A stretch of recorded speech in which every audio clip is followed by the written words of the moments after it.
stream too many times because it's quite unprofessional and stuff. So. Alright, let's just get into the game quickly and let's have a look. Missions, skirmishes.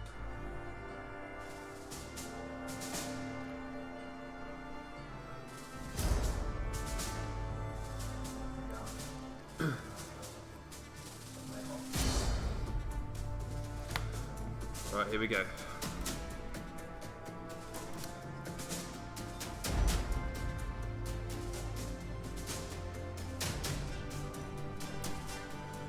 So this is a new game mode they've added. The last one was challenge mode, so like you got to hold your base for 10 waves. This one is something new. I've got no idea what it's all about, so let's jump straight into it. So we have our little base. Resources are incoming. This is our HQ. We can build an engineer unit. They haven't got a portrait for it yet. Remember guys, this game is not ready for release yet until probably late 2019 or early 2020. Again, this is a resource icon over here. Let's go grab that. Weapons crate. So this is your standard engineer squad. Let's have a good look at them. For some reason their weapons are disappeared for some reason here, but we'll grab this grenade here. So the little timer for them picking up grenades. Now they've got grenades. So now we look at them, we can see visually on their back they've got lots of grenades, which is awesome. So you've got that visual representation. So I love that. Okay, so can we build any specific buildings? Let's go down here. Construct buildings, here we go. So we can build a bunker or a barracks, so we can get our barracks building up and running. Let's go over here and swap this down here. Let's go see what this animation looks like. Got the hammer icons. Slowly constructing. It's very nice. I like the animation. Kind of feel like in Company Heroes 2 style where the units are like building sandbags and putting sandbags down while they're building construction cells. It's quite nice. So you go your barracks. Now we can have access to some how do you say that? Polyania riflemen. You've got Grenadier squad and you've got a Gunner squad. So anti-mech infantry. Grenadier, advanced riflemen and stuff as well. Well, we got to move out quickly, grab some territory because I'm looking at the top of our screen here and it appears that our opponent is grabbing more territory than we are at the moment. We've got 100 fuel as well back in the base, so let's move out. Let's go over here and attack this guy out. Get some units. We've got more. We can build engineers again from the same building. I think probably having like only engineers on your HQ is probably a good idea because that's your HQ building. Build 2-1. So move over, start firing on these guys.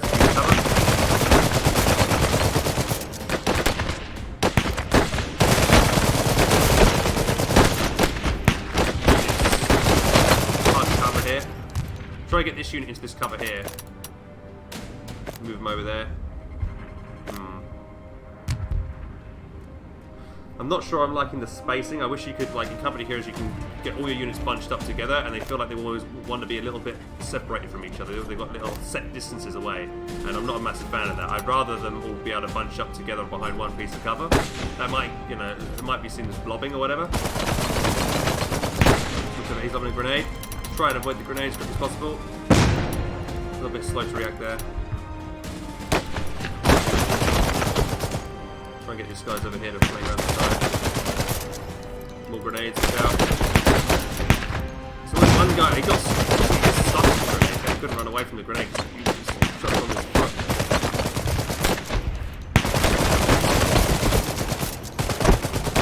What's this there? Up here, there. I like to see some reporting in the game. They haven't got a retreat function in the game at the moment. Right now, they don't seem to retreat this guy. I don't know what this guy's doing. Try and get him back here. Whatever, everybody. Let's go back to base and reinforce. So there will be a retreat function in the game. You can see it here, retreat, but they have not added it in the moment. You've got reinforcement. You've got point attack. Just looking at chat. No vaulting, no garrison buildings. People in chat are saying. I imagine that in future we will be able to garrison buildings. Yes. Yes. Should be able. Yeah. In future. Vaulting and garrison buildings is planned, guys. So don't worry about that. Remember, this is even like a pre-alpha build that you're watching right now. So actually build the bunker and go to the left one. Okay, well let's do that quickly. Let's go build an engineer squad, and then we'll build. We'll show you what bunker is. Right now the SMG guys on these guys are really overpowered. They absolutely shred enemy infantry, so my infantry is going to have a hard time against that. Here's this squad. Let's try and build this bunker. Let's come over to this point over here.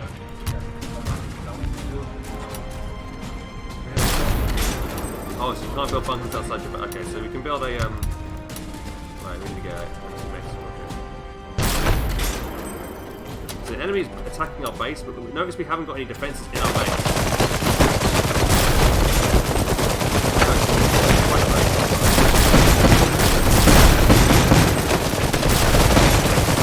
So, in the moment, I don't think I have got...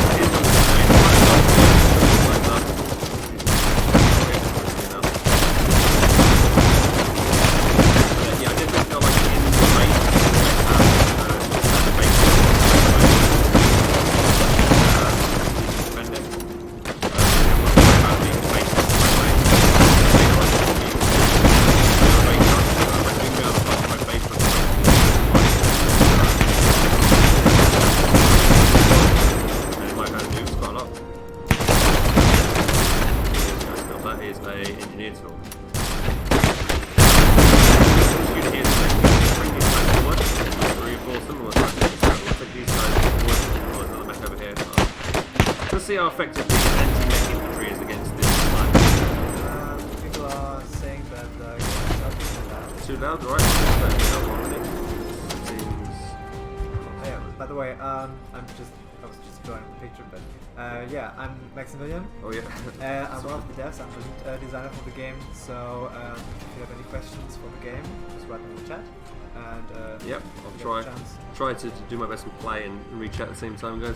Thank you very much for giving the information. I'll see you guys at the top of the ladder in Iron Harvest. There's Cataclaw there. He's a very good Company Heroes player as well. It was a tad loud. We can't hear you. Apologies, guys. I'll try and move the microphone a tad closer. That might help a bit, and I'll probably lower that as well. Decibels by -1.2. That should now hopefully work that out. Let me know how the mic, maybe the mic a bit louder as well. All right, we should be better now, guys.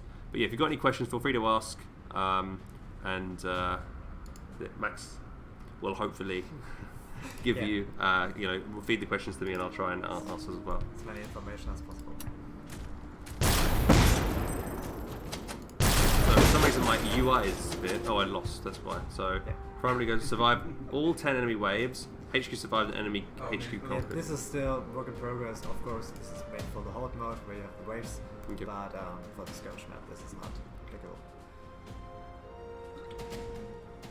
Alright, I'll be losing on purpose, guys, for a lot of this because I'm trying to explain all the units and stuff and what they do. So we'll give this another go. Still, the game is still too loud. You really actually.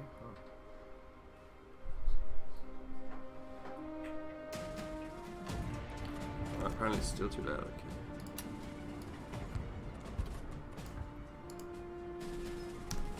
Right, we'll try that. Right, let's go and be aggressive, man. Let's push out and grab some territory. Right. These guys can cut that. Right, let's get some more infantry out. These guys are going to grab that and then build the barracks. Bunker. Workshop. What does the workshop do? So I want to click on that. I would like some information about it. Like, there's no information I'm gaining from building these units in the moment, but I imagine later on there will be like a little tooltip to say. Like with the units, you will get tooltips later on. Okay, so we'll build that there. Also, it's very important that you've got enough space in your base to build, even if you miss micro your base building, if that makes sense. Like if you accidentally build incorrectly, you've still got more space to build. Because sometimes there's been bases where you've not been able to build your last building because you haven't got enough space. At the moment where you can only build very close to your base in the base building area, basically. But this is a highly discussed topic, and maybe we will change that. So especially for fortifications like the bunkers,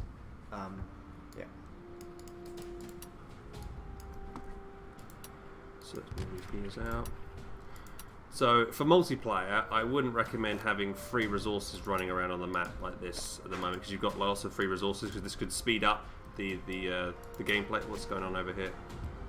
I think they were trying to grab this, but they couldn't because there's obviously they have to go around up here to grab that. So there's probably a little bit of a pathing problem there. But yeah, like I say, if you allow too many resources earlier on in the game, then there's not going to be an early game, because everyone's going to have mechs come out way too fast. So you need to not allow that, in my opinion. So these things over here are called. Again, I'm clicking on it, but it doesn't tell me what it does or what it's about. But I imagine this is helping oil. Yeah, exactly. It's giving our oil income. So again, top left guys over here, you can see that we've got fuel, oil. Actually, just let me pause the game for a second. I'm going to move my camera right down the bottom there, because it's probably blocking some things there. Let's move it there. We go. Right, yeah, this is an oil building. At the moment you can't build the specific buildings onto the resource points. Later on you will be able to do so. Yeah, and they basically give you the current resource. So we see here, it's got a company here as one style of capping. We were shooting him as he was capping, so he took quite a lot of damage. I personally prefer the company here as 2 style capping mechanic and Dawn of War's 3 style capping mechanic, where it's well, rather, because when you're capping, it doesn't, it's a bit silly when your unit is just like they're all trying to put a flag up when it probably only one guy would be needed to put the flag up. Oh, sniped by an anti-tank gun then. Yeah, at the very moment it's the more people are on the flag, the faster it will move. Ah, okay. Right, let's go for you. Right, where's my engineer at? Grab that now.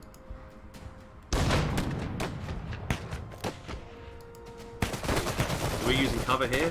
So it's not. We should have. I feel like in company heroes you've got the green shields, yellow shields to signify that you're in cover. Yeah. Here, there's no way to know that your infantry unit is in cover only by the dots. But I feel like it needs to be a visual representation of how you're actually in cover. Yeah, that's a good one.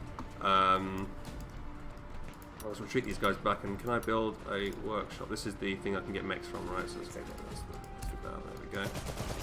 Oh, these guys are almost dead. I'm going to try and get them out of there and pull back the base. Oh, we just got sniped by the end. So I think this is a an anti-tank gun, right? I would imagine. Well, it's not necessarily anti-tank. It's very effective against mechs, basically. But it can be also highly effective as you already against infantry units. Right, my income is top left. Let's get some more infantry out. So I double click that, says 2 units are building there, little 2 icon, which is nice. So we can grab this this thing here. Let's try and use this against the enemy mech here. So we grabbed this. It's taking some time to recrew this thing. So now we've got it. We'll turn this around. There you go. Well, I like the unpack animation there. That's very nice. Opening up on the enemy thing there. These guys seem to be good. Try and take this thing out. I'd like, also it's very important to have a firing arc. There's no firing arc on the thing, so you want to know what the range of it, as well as the where it can and can't fire. Like double clicking will get units to run quickly over. So there we go. We killed the enemy mech. Look at that beautiful animation. Collapsing in the heart over there. Right, let's get you back to base. Right, let's get ourselves. Let's get the tank. Actually, you guys haven't seen the tank yet. Let's get the tank out.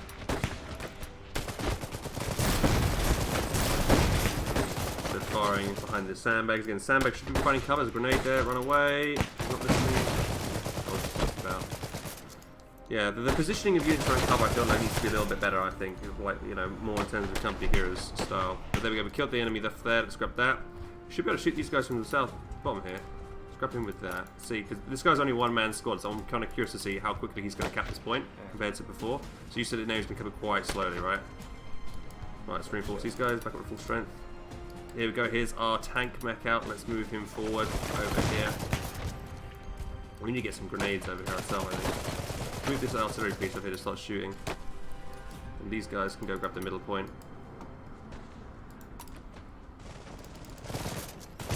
Run away, grenade! Go, go, go, go, go, go.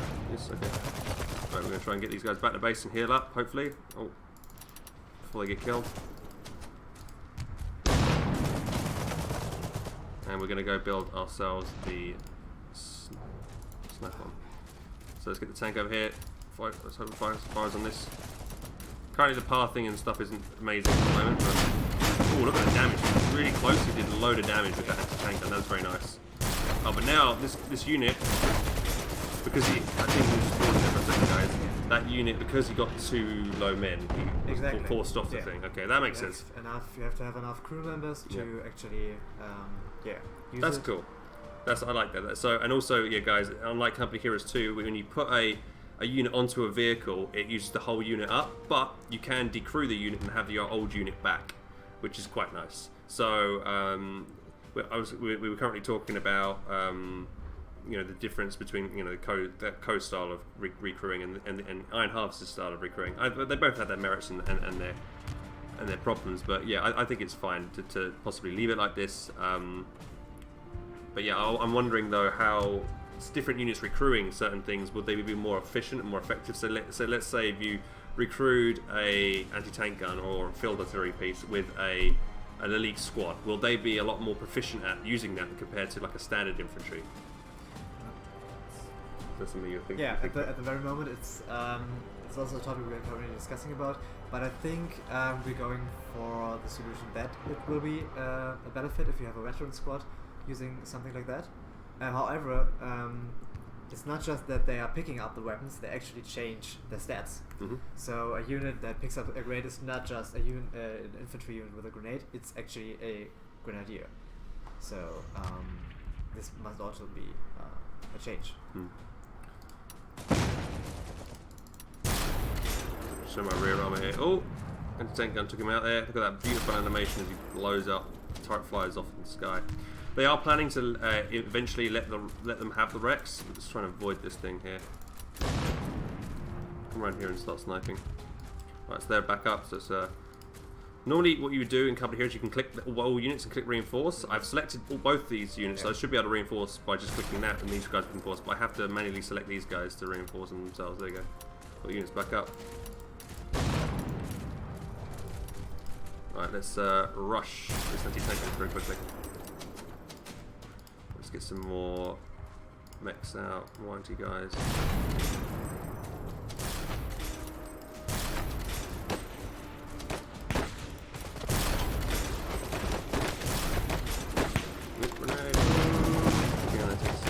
Quite frustrating. We've flanked this anti-tank gun, but we're not doing much damage at all to this. It's kind of a little bit frustrating.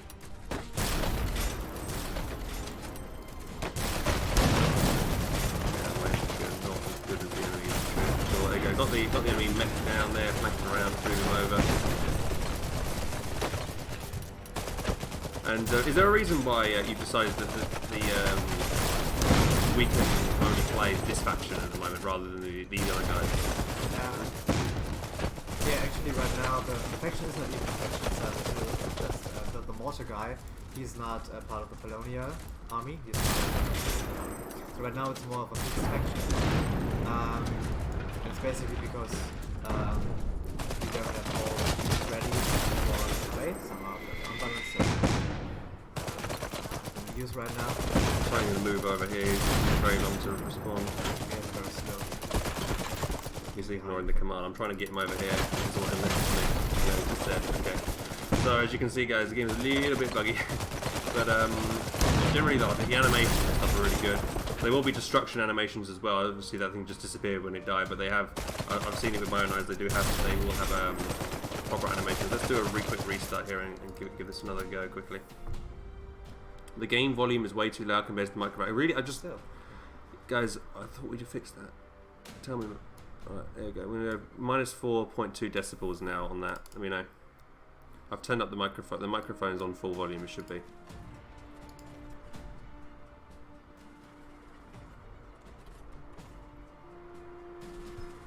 And how's the drop rates, guys? I think the bit rates are doing alright now, isn't it? Not too bad. Alright, we'll get back into the game then. Alright, let's be quick this time. So grab these units, go there. I think what I'm going to do this time around is try and get a workshop out first, rather than anything else. Because the workshop, the mechs are a lot more important than anything else.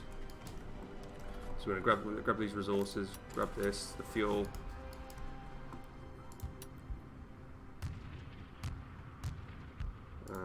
Why are you not grabbing it? Okay, the lead guy under the icon needs to grab it. Okay, fair enough. Right, so we're grabbing those resources.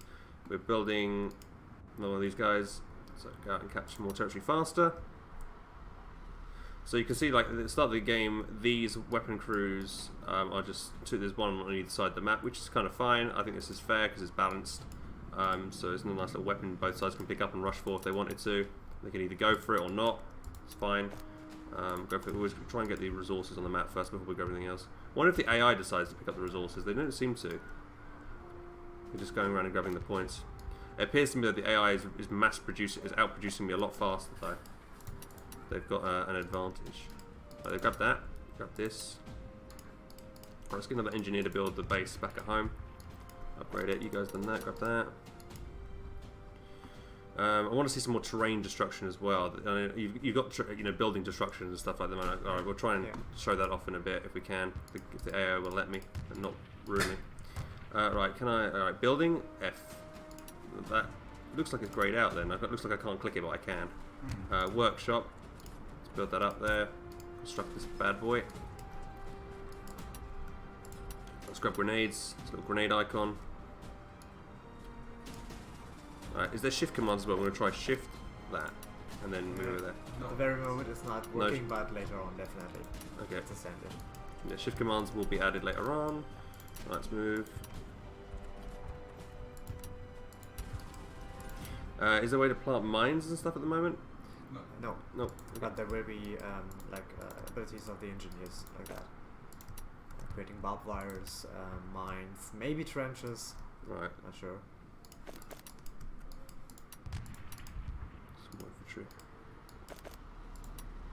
So I can get even the engineers. I can get them to be grenadiers, kind of thing. Will they lose their engineer status? Yeah. They will. Okay, gotcha. Right. That's cool. Yeah, they become basically, as I said, run away. they keep the experience. With the AI, just will run.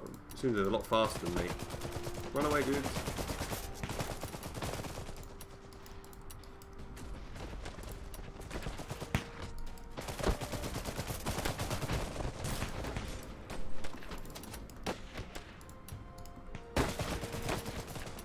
Okay, so I don't know, making some fire now is in range.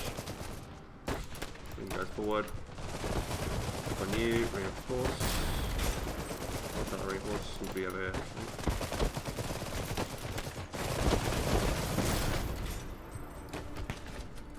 It's a bit of a shame. My infantry just getting melted by their infantry. Does their infantry cost anything? Are they more elite than my standard infantry? Or? Not as far as I know. I feel like they're stronger. So they got into a nice little grenade.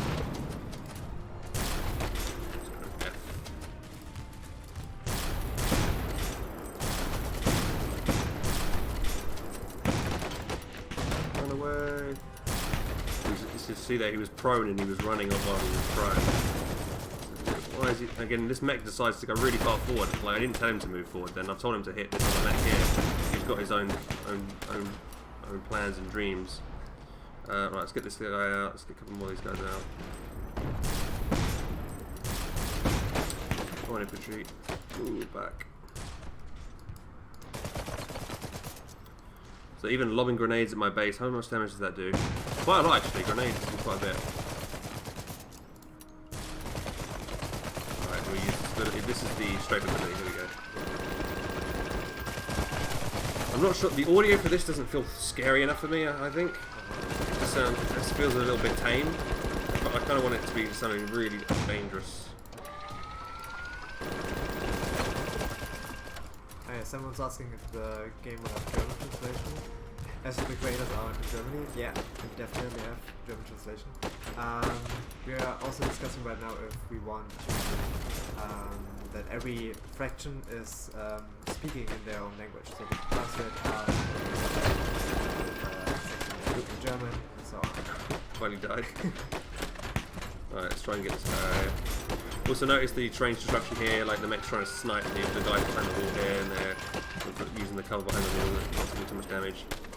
Also notice when I hit the enemy unit, they'll take visual damage as well. Hopefully in a second you will see that they are, well, didn't happen that time, but you'll have like red hot iron metal or something, which is very cool to see. Just keep being aggressive and grab some territory here. Right, let's push forward and try and grab some territory back. We'll try and get the tank out as well. Oh, the enemy's hiding behind over here. Cheeky guy, waiting around the corner. Nice try. Yeah, he did. Right, we got that. Right, you guys grab the grenade. No, grab the anti. Here comes an anti-tank mech. Let's take that. That's quite weak actually. We've got to rush it. Let's grab this anti-tank gun again here. Rebuild some engine, some dudes. Just gonna get the map control back. Well, it seems that these guys are taking so much damage really quickly here. This makes having a little bit of difficulty trying to pull around there. You guys will just cap that for the moment.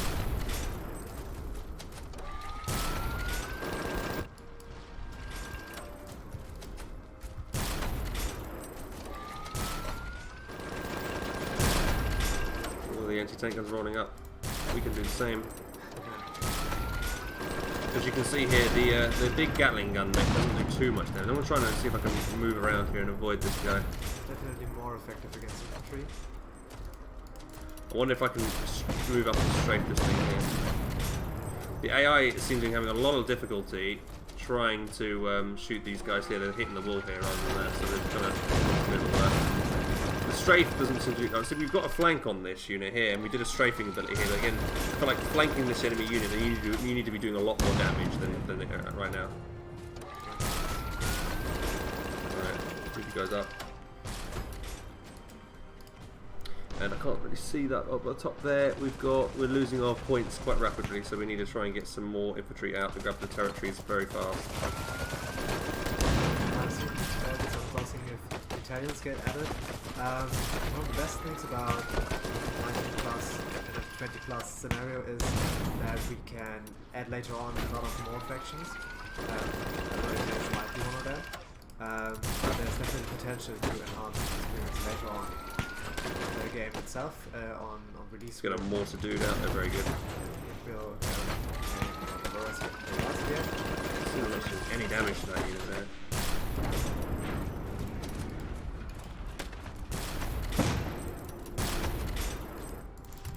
And it's a lot cheaper to reinforce the squad than it is to build a new one, yeah?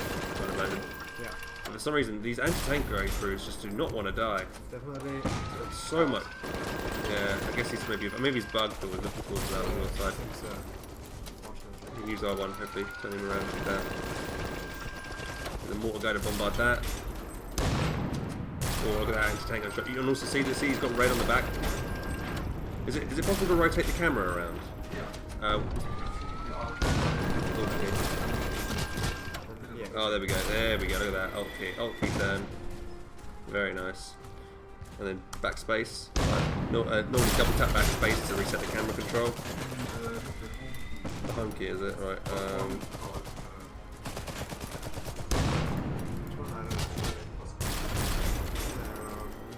This one. To reset the camera.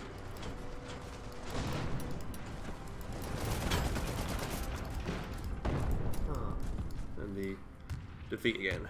Survival to waves. So there's not. It's not a Yeah, condition it's standard. not for this complete. So as for a game's progression, then, so it's very quick. I expect it to be a lot longer than that. To be honest, it felt quite too quick, and it's not really sure what's going on with the VP control. I realised that was three important points you need to hold in that game, but like there was both pointers, both numbers were ticking down, and or ticking up. I'm not really sure. Like it should be more like I don't want to say copy company heroes, but in the way that it plays, you should be like if both sides have got one VP each, and the middle one's neutral, nothing should be ticking. Should be no points should be ticking down. In my opinion, it should be. So it's more of a back and forth. Yeah. As for flanking the AC, maybe it's because at the moment there is a 180 degree where the front shield is shielding the soldier of the troop. So you have to attack from the back, from the rear half.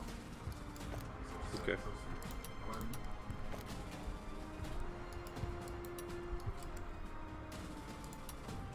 Grab that, please. Grab the point. Nope, yep, got it. And the grenade, alright. Seems like, I told these guys to move earlier, but it's a bit slow. But notice the unpacking animation, they unpack it forward and then drag it forward. It's very nice, I love that. It's very cool. Right. Okay, another engineer squad out the back. Got that. And again guys, there's no shift capping animations at the moment. Sorry guys, Hans, repeat what he said, please, because we can't really hear him about the flanking. So yeah, like the anti-tank gun crew, normally like last game it was a bit bugged, but normally when you flank an anti-tank gun crew, they will be exposed and you should be able to take them out. But yeah, I'm trying to rotate this guy over here towards the front line. Right, let's go build the workshop. There we go.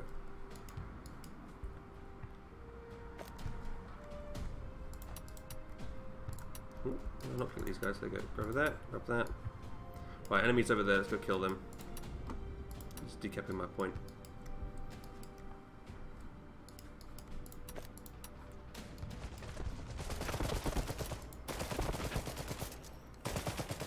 See here, like you try and position them behind cover, but this guy's not in cover. You know, like, it's very frustrating. And normally, you know, you want them all like bunched up behind this little bit here. It's exactly what I'm talking about with cover. Because most of these guys are not actually in cover. This guy's not in cover. This guy's not in cover. This guy isn't. This is the only guy that's actually in cover. So it's quite actually, you know, because cover is directional. I mean, here we go. Like this anti-tank gun crew should be getting absolutely wrecked right now, but it's actually doing all right. And again, no retreat function is incredibly painful. But yeah, it will be capped soon. Right, that's good. Right, let's try and get the sniper mechs out again. They're really good. Let's move forward and grab this over here. Oh, they did finally clear the crew quite quickly, which is nice there. So now we're just tapping away using our cover. Finish him off there, nice. Let's grab that there. Right, an enemy's capping the middle point. We need to kill them quickly. Here comes our first mech. Let's get the mortar mech out as well. Let's move you over here.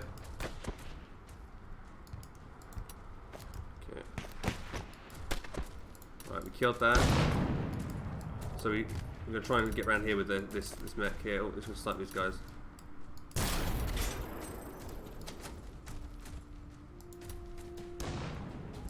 We'll sniper mech fire. Yeah, he's doing quite well. He's going for my base, the cheeky guy. Also, I noticed then that I'm not really hearing any information about my units getting hurt or in dire straits. Yeah. The audio is you know, I'll only hear them shooting if I'm actually looking at them. There's no like visual audio from like far away. Yeah, this is definitely something that you do. Like the whole when are you getting what information?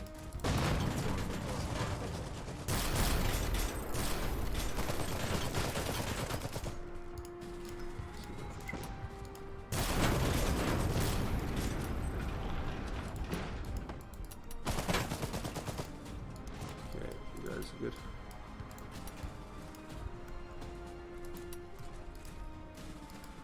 So we can get engineers out as well. We'll get an engineer to repair you. Grab that grenade as well. Enemy love lobbing grenades randomly everywhere. Right, we need to try and push forward and take out these guys with a cap in that important point. So we should be winning, I think, at the moment because we've got more of the victory points we've had this game. That's good. It looks not too bad this time around, but we need to be careful here. Let's try and get a lobber and a grenade here. So with the F key, run up there and lob a grenade, juicy grenade in there, see if we get some good damage. Here comes the grenade. Yeah!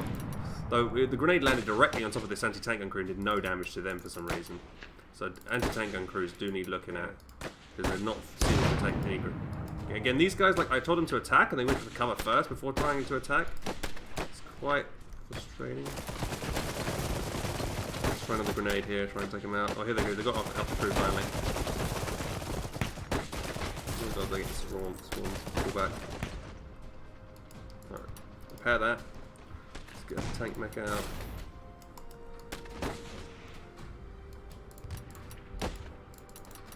So here we go. They're repairing. Got repair icons. We're slowly repairing up the vehicle there. I don't know if you're going to have different animations for it because right now it doesn't look like a repair animation, but hopefully you'll get like in company here you've got like engineers with welders or something. Yeah. It looks quite realistic and nice and authentic. Here's our tank unit. Let's bring him over here to kill this bastard. Let's go kill that guy. Another cheap grenade in there. Grenade. Let's try and run these guys away now quickly. Come on, guys, run back. Yeah, I feel like units are a bit too squishy at the moment. They die really fast. I'm not a massive fan of. Also, this tank can't seem to get through this path. Yeah, he went a long way around. He couldn't, and those legs should easily go over these walls. Yeah, later on, mechs are definitely going to destroy everything that's in their way. So if there's a brick wall, just run over it. Oh, notice there, look, he's taking some damage from the frontal armor there. Which is very nice. Yeah, the wrecking mech, the sniper mech, is highly effective against other mechs. Okay. I wonder if I can like double up repair faster. If I got both my guys repairing, I think I can only repair with one unit at a time. Yeah. This mech is really struggling to move in this area here, which is very frustrating. Come on, dude.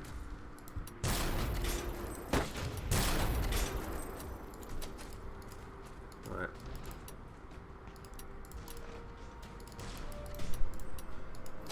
Oh, he blew up. No.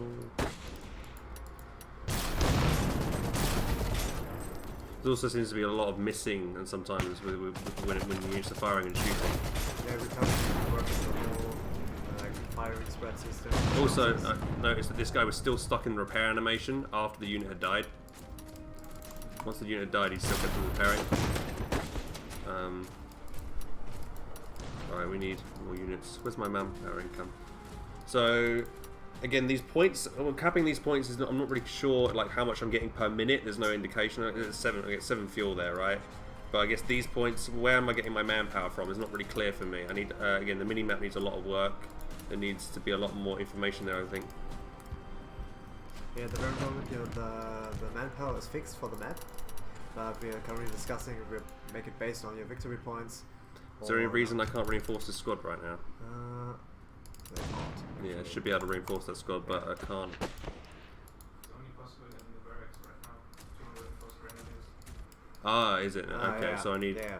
Okay, so. That's where you can build the unit, then they can reinforce it. Yeah. You can only reinforce. Oh, the run away! units where you Don't take that guy out. Move away. Right, let's come over and grab that.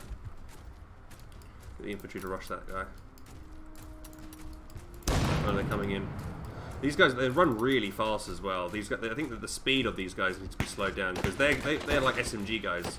They're like on sprint, and they're going to be wrecking my guys that have rifles quite close. And you need to kind of balance that correctly because it's not fair if they do really well close range and my guys don't, and I've got no chance to win that engagement because they're on top of me before I've got any chance. It's not really fair. So I would limit the speed in which these guys can move, maybe slightly, make it a little bit more because a little bit fairer. Right, let's go build the what is it, the barracks this time around so we can reinforce these guys. Yeah. Right, can we get any grenades anywhere?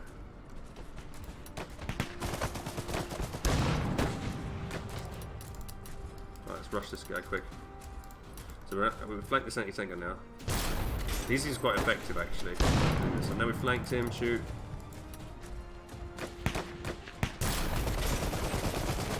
See these SMG guys from behind, one burst, and they're not even that close to me, they're still doing really great damage. It's, and you said unit captured? Why was it captured again? They're already on the thing. I'm confused by that.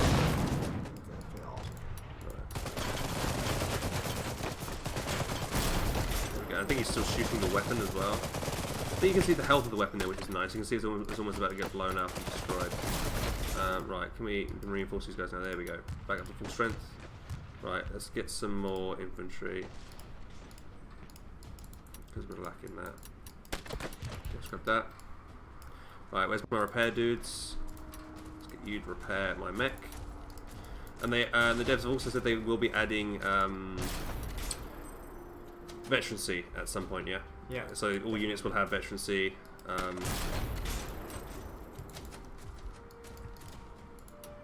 Run away, dude, run, he's gonna snipe you. Oh, he dodged it. Nice. Got away, he got back to base. Right, so if you snipe them, get you on that as well. Right, let's try and we're trying to save up for a tank again, but they're really expensive. They are, you need 300 fuel. Wait, no, 300 manpower, I think that is. He's busy trying to shoot my base down as well here. So these guys are fresh out of the bags.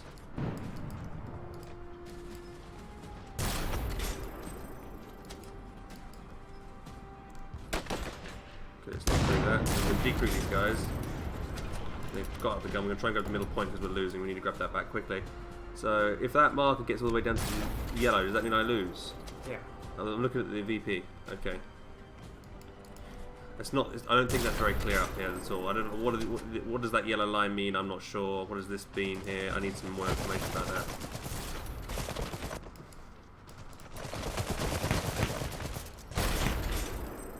Oh my god, the AIs are ridiculous in our units. How do you even afford all this? My units just get melted against these enemy units here. It's not fair. Alright. The AI's just spamming out too many units.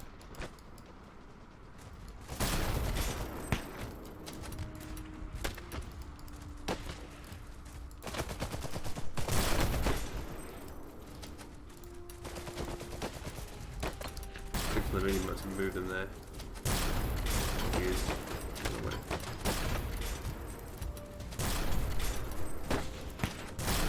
Don't do that.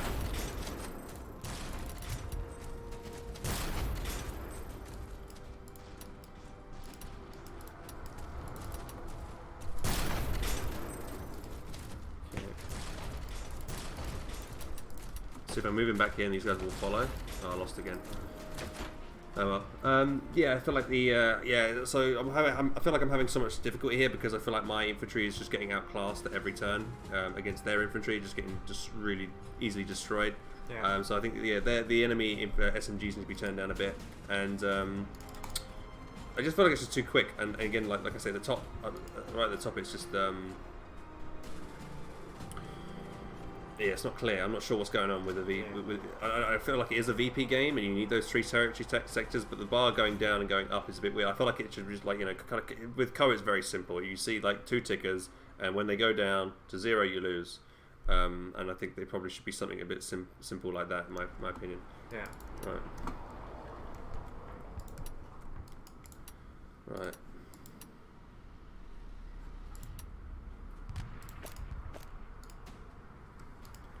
Build. There you go. I also feel like the building icon here is a little bit too similar to the actual infantry icon. Yeah. Like when you actually build, because I was a little bit confused. Had I actually selected my barracks to build, or was I back here selecting that? Yeah. I do see that it's the little headquarters, but you know. Yeah, it's a no problem actually.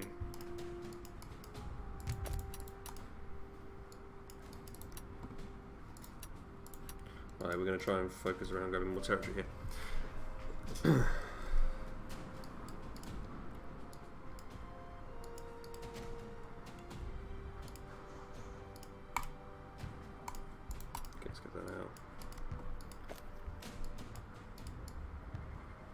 Just the progress bar there.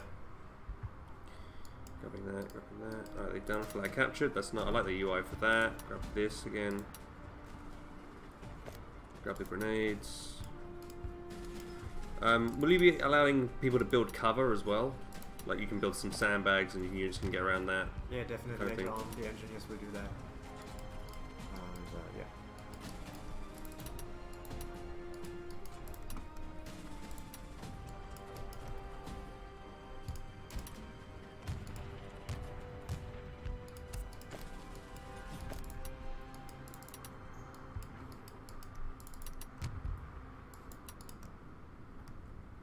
Okay. Right, what do we need now?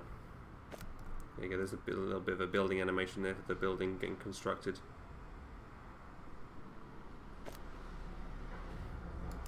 It's quite nice and simple, but it's good. Grab that. The enemy's going to go grab the middle point now. I'm going to try and stop him. Yeah, like this is probably what's doing my head in at the moment, like the colour system. You think you're not in actual colour because of the way the units are spacing. So I think it's probably one of the main problems right now is the cover. Like you need to sort the cover out for sure. It doesn't seem to be working.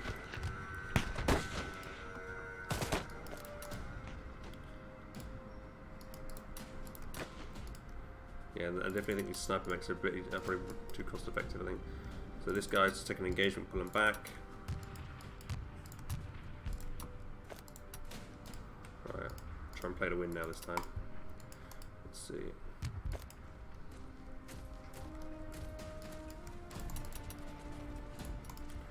Okay, we're gonna need you to reinforce, and then I'm gonna build the barracks.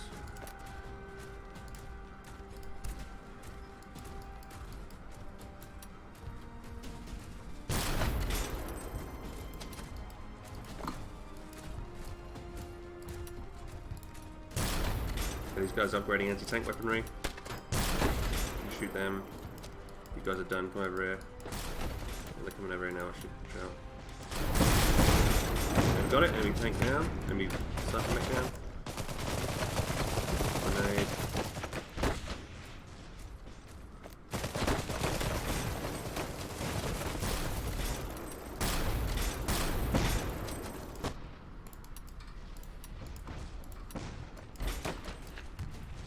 So I'm losing this engagement. I'm behind cover, yet I'm losing the engagement against the SMG guys, which is very, very hard. It's just not.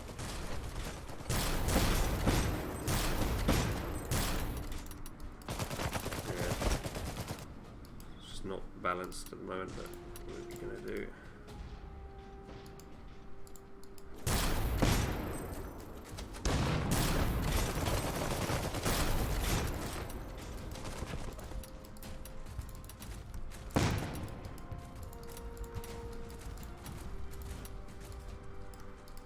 That point over there.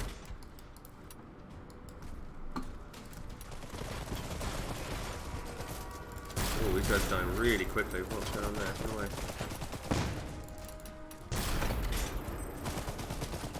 Oh, double enemy mechs. Not good.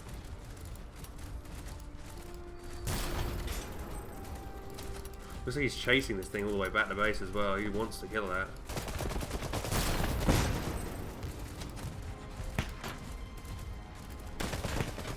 He's dead set on going for this. That's interesting. Yeah, he really wants to kill this.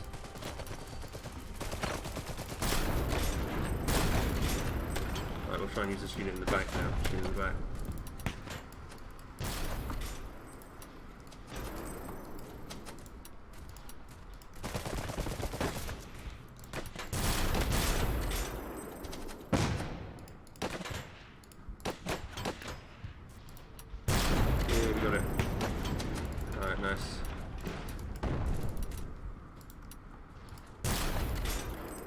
Try and bring these mechs back so they can heal themselves.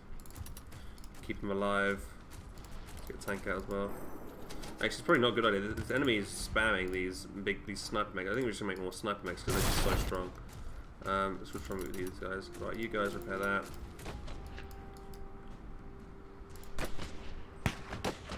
Alright, grab that again. Some more infantry.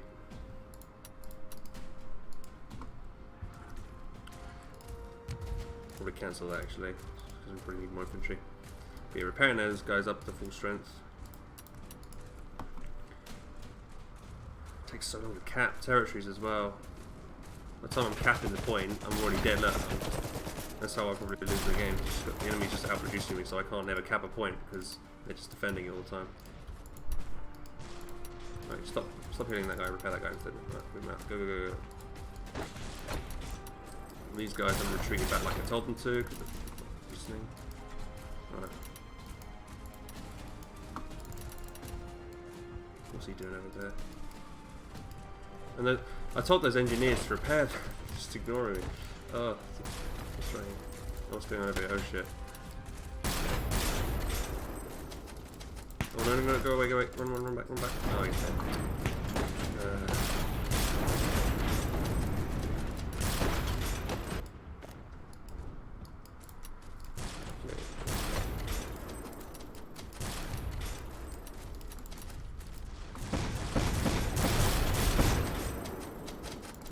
Not happening. That was into cap the territory.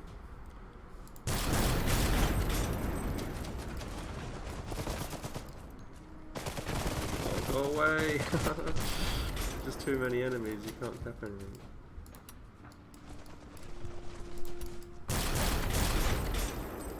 don't know what he's doing. Oh, he's stuck in repair animation as well, right?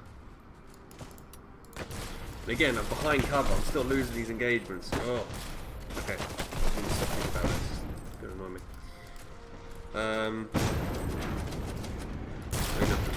Bazooka dudes. We'll watch out. Let's bring them back. Let's get some more forward. Is there a way I can play as the opposite faction at all? Can I play as these guys at all? The SMG guys? Right now it's not possible. Okay. I want to play the OP faction.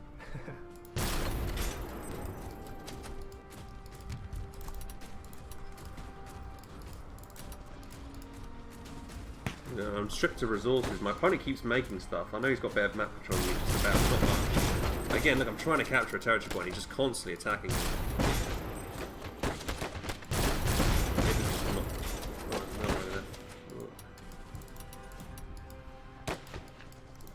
Grab that point. Come on. You're almost dead as well. Bloody hell.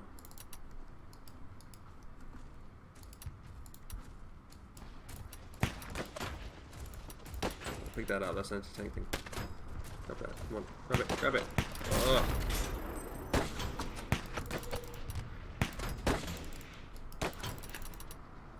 Feels like it's very clunky. You're trying to just got to manually keep clicking for everything.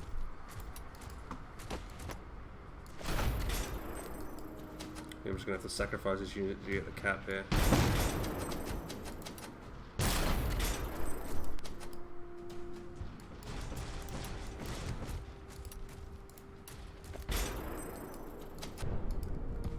We've got that.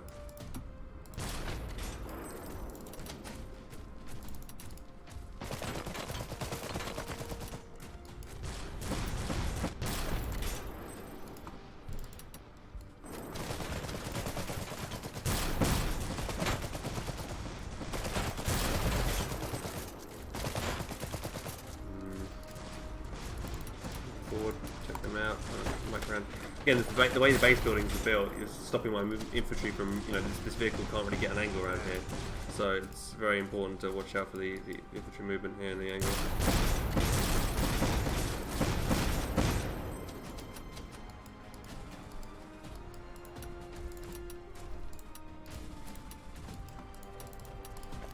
So my income again. I feel like my income is a lot worse than my opponent. My opponent has got so much. He's always outproducing me as well. And I don't feel like I'm only getting 12 requisition per minute, I think. And how do I increase that? It's not really clear to me how I can increase that. Yeah, the only way is to capture more of the, right now, just more points. But I think these things just give me fuel, right? No. They give you both. Oh, well. No, it depends. Some of them give you fuel, some of them give you, you can see that based on the building. Okay. At the moment. And later on you will definitely be able to upgrade the resource points to get more resources from one point. Okay, repair that. Okay. Trying to grab all the points back. He's coming in with more mechs. Some people are discussing about the fractions here. Right now this is not an actual fraction. I can't. It takes way too long to cap points. It really does. Like, I've been capping that for ages, and now I'm already lost the squad because of that. It's really, really slow. And also when I'm capping stuff, my squad is incredibly vulnerable. I'm trying to you can't right click on. I don't think you can tell units to go back on the mini map, which is annoying. Watch out, grenade, move, and they get hit by a grenade. You need to be able to tell your units to like, you be able to right click and do actions on the mini map as well. Yeah. We can't do that on the mini map yet. Yeah, we definitely want that. Right, well, it doesn't seem like the AI seem. What I can do is, like, my units don't seem strong enough to be able to beat.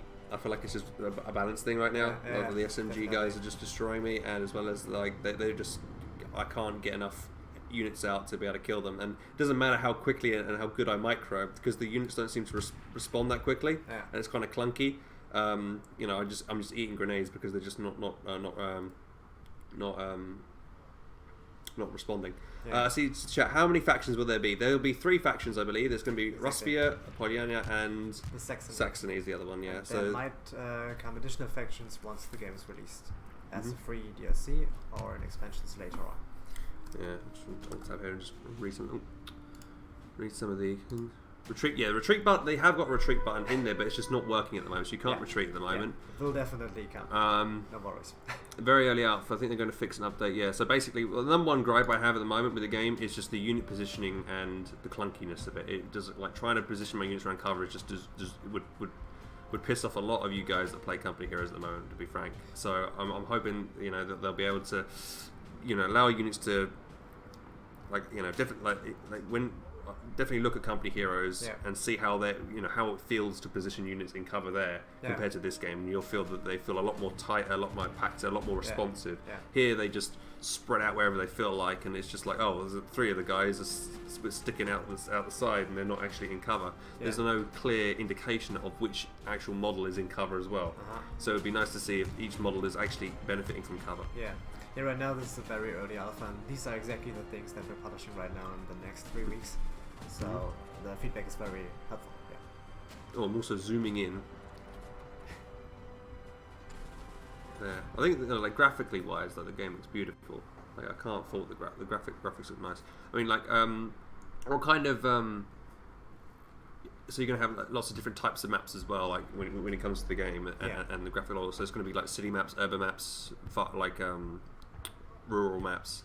But also weather effects as well. You're thinking of adding like rains. This is something we're discussing about. Not completely sure right now, but it's something that we're taking into consideration. Yeah. Maybe also with a few gameplay effects. Let's see. Hey, two angry gamers, how you guys doing? I just want to read through some of the comments in the chat here. So yeah, for those who don't know, how's everyone doing? I'm HelpingHans. We're playing live right now from KingArt. Yeah. I don't know, it's KingArt. KingArt. Yeah, KingArt. It's actually English, I mean. Yeah, KingArt Studios in Bremen in Germany. I'm here playtesting the game out, and we're giving devs some advice with how to hopefully improve and make the game as best as possible. Yeah. So should we try again? Give it another go. And also try the horde mode from the Kickstarter, the updated one. All right, let's go back and try. Let's try back at the defend mission, which is might be a little bit easier. Yeah, for those of you who know, this map has been in the Kickstarter, but we already updated it, and there are some new units. The waves have changed, and a few other changes. Right, so this is the challenge mode. It's like a different type of mode. So basically, you're like survive against waves of enemies. Exactly. So if you like you're defending against lots of enemies, like a bit like Stonewall. If you ever played Company Heroes 1 and there was a operation called Stonewall there, you started with a little base. You can play play with 3 other mates as well. So 4 in total, and you'd be trying to defend your little city against constant German attacks, or if you played Germans with Allied attacks and stuff. It was very good. Yeah. So here's the base. It's already built for you practically, but you're supposed to go out and start grabbing territory and capping resources. So we'll do that straight away. Let's get mechs at the moment. We have engineers here as well. We've got engineers straight away. Right. So what we need here is fuel. So we're just going to quickly go out and grab some fuel. And the enemy, I believe, attacked from the south to start with, so we're going to put our squads already positioned to look that way. So we're going to grab this. So we're grabbing iron depot. So we now should have. This is a fuel node there. So we'll just grab all these important resources around the map. This one is iron, I guess. This is iron. Yeah. So that's your. So you need iron to produce most units. Most units, and the more advanced need also oil. Okay. So here comes the first wave in a second. It should. We've got enough to call it. Let's get the tank out first. Right. And here's the animation those you didn't see earlier. Again, there's an alt. You can move the map, move the camera around. You can move quite close to the units. So this is like one of the basic animations they have at the moment for was the home base button. Yeah, this one. It's a middle. Yeah. There you go. So that was the base, and here comes the tank again. Let's move it. So we're going to get attacked from the south next. Let's move the tank over here. Right, so we've gathered the resources here. Let's get this squad upgraded to anti-tank weaponry as well. And we're going to defend against the first wave that's going to attack us. Get a couple more units out as well, just more infantry. That'll be good. Oh, we've got some stuff in our base that we can grab as well. About that. Yeah. Let's grab all this resource. Boom. Yes, please, and yes, please. Right, we can also now get some more units out because of that. Let's get some more sniper mechs because they're OP. Additional units. Right, here comes the wave in the bottom. Tank turret is weirdly facing north. East of all the just really quick switch back there. So that's probably a bug that needs to be fixed. So just slow the turret time. So I told these guys to lob a grenade and went and walk away from it. Grenade there, boys. Grenade there. Grenade in. Boom. Got massive splash damage with that. Like an auto turret, this thing, like a 222 kind of thing, but a lot more powerful. Just want to listen to it and see how it sounds like again. It sounds alright. What does chat? What do you guys think of the sound of this this beast? Also, if I reinforce, it seems like I also heal the squad up as well. Yeah. So I'm imagining. I think for reinforcing, I would just prefer suppose if I can, the models, a fresh model. But old squads that took damage shouldn't be automatically healed up. They should have like a medic running around actually patching their wounds up and stuff, like we have in Co. But I think that's good, right? So let's now we defend that first wave. Let's be quick aggressive, and let's push and grab over this territory over here. Because we need to be able to survive these huge attacks, we need to actually gain some territory control. So we're going to push out, take this enemy base, enemy infantry and stuff out. We're going to get this mech here to be our tank at home that will just guard the homeland.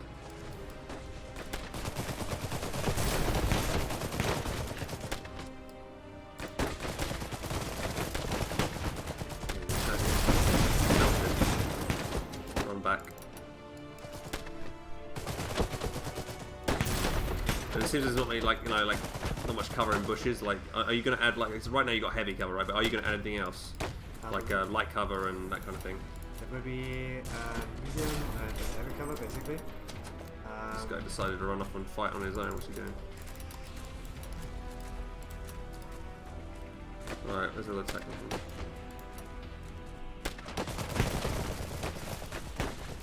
Oh, bottom side. Come over here, dude. So this tank is just taking too long to get from A to B. Maybe it needs to be slightly faster. I do appreciate it is a slow beast, but speed is key. And the grenades do way too much damage to defensive structures. Wow, that thing is so... Wow. Sniper mech probably doing slightly too much damage to that tank.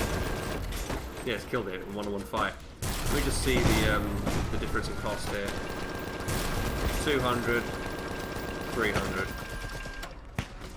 The same amount of... Wait. 40 fuel would take. Yeah, 40 fuel. Maybe... It probably costs about almost the same, or in terms of fuel. But I would definitely say... Why are you shooting at? I would definitely say maybe make it a little bit worse versus the tank. I mean, it's too good at the moment. Like, literally killed it in like 3 or 4 shots, and it would hit every shot as well. Right, we're putting our boys back, hopefully. Come on over here, reinforce everybody, back to base. Right, we need to bring some engineers out so we can repair this base, because it took a lot of damage. These guys can grab the grenade. Let's move these guys forward.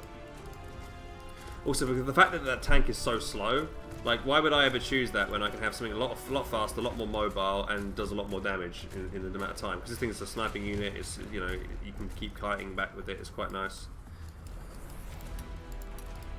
Right. Of course, that can I repair the base? I can't repair. No. Well, hopefully in the future we'll be able to repair your base. Yeah. Right now we can't, unfortunately. So that is a.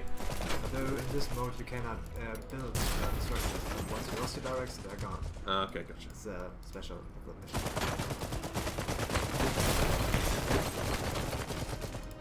So we're trying to repair in combat now. With double grenades, we're trying to avoid that. Oh god. But for some reason, I'm too slow. Just like you're kind of firing on. That's cool. And also the distance, you can like spread it out, make it shorter and tighter, which is kind of nice. So I guess the tighter it is, the more damage you'll do.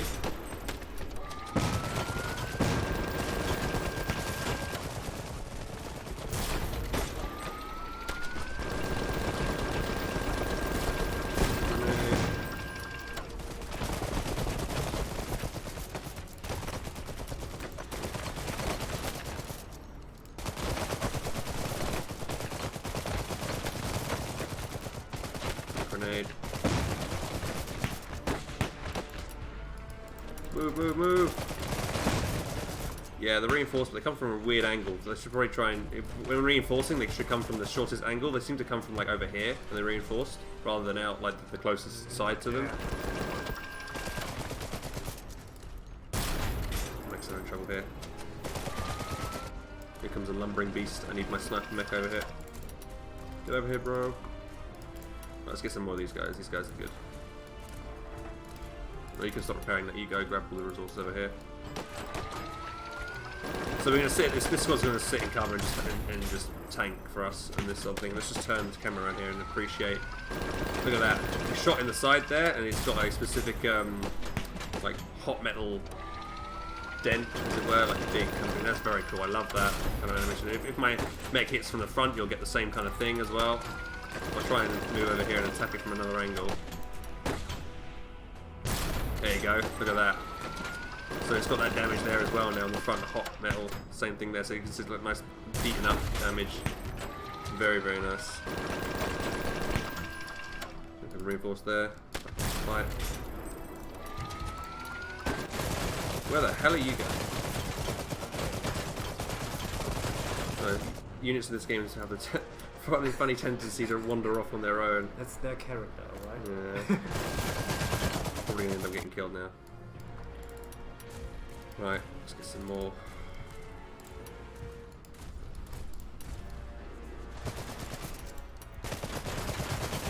Again, like the SMG fire is doing a lot. I don't know. I'm not really sure. Let me just quickly ask chat. Do you expect like small arms fire to be doing penetration damage this much towards a big mech like this? You wouldn't really, would you? Like, unless you were shooting from the rear. But you know they took that out. The death animations on these units are really cool. I love that. Right, we're getting attacked over here. Reinforcements needed in the north side. Go, go, go.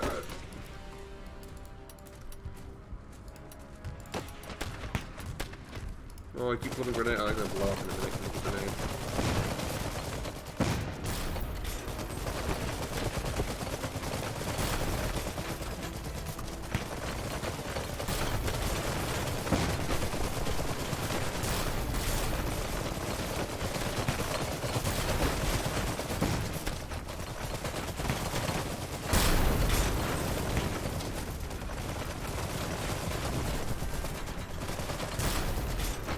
Oh no, they destroyed the base. Oh, can't lose any more of my mechs, so I'm not going to get any more. Run away, run away, run away! Move! Fuck's sake! That's my language. Okay, the engineers here.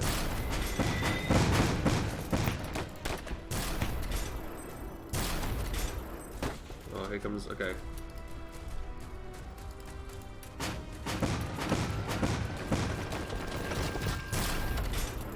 Careful here with me shooting.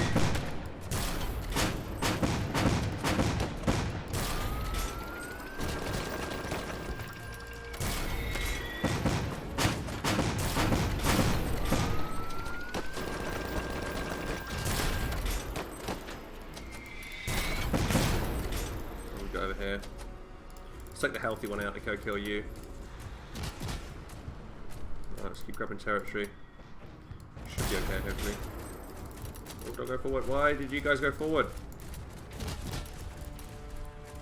Let's bring them back. Come over here. Keep reinforcing these guys. Just meat shields while we repair these mechs. Move. Kite, kite, kite.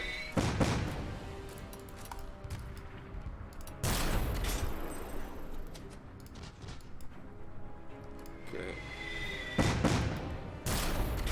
I'm going. Right, where's this next wave coming from up north? What we got? So we're up against a tank and 3 infantry units. They're going to be coming from this side over here. So let's try and position our infantry over here correctly. You guys are pretty much repaired. That one over here. We have got no resources right now.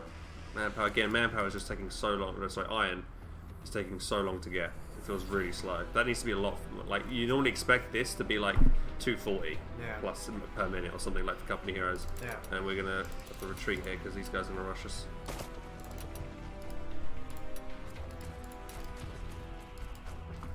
Like your core like income should be a lot more.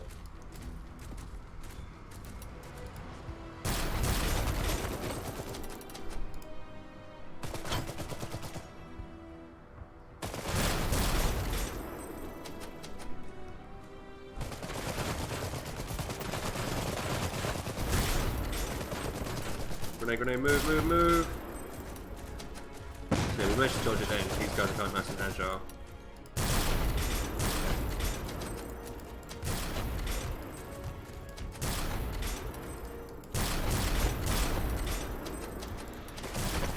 Shit. We've got to deal with these guys.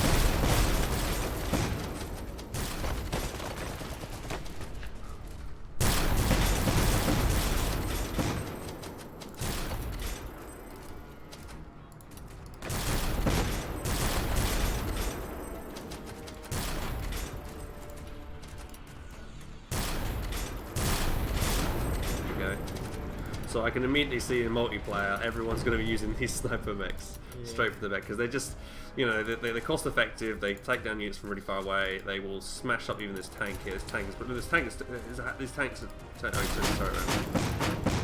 yeah. But 2 shots is already down to half health. I think it's 4 shots to kill it. Yeah, you go down. Yeah, very strong. Okay, can I afford anything else now? I still can't afford anything else. I'm population capped, am I? Really? Okay. Yeah, seems so.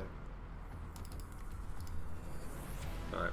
And to increase my population cap, I can't grab anything. I mean, like, for the amount of units I have, I've only got like 1, 2, 3, 4, 5. I've only got, what, 8 units. It's not much when you think about it. Like, I would say like maybe 12 units is probably like the minimum number of units you'd expect to be population capped. Probably because, you know, these guys are really manpower intensive. Population heavy. Yeah. Right, new wave coming in. 3 enemy mechs. Oh god, run away. Right, we'll try and do our strategy where we get these enemy mechs to focus these guys down and push in with our 4. And we'll try and focus them down quickly. We want to get the healthy one forward first. And then we're going to move in, start sniping them.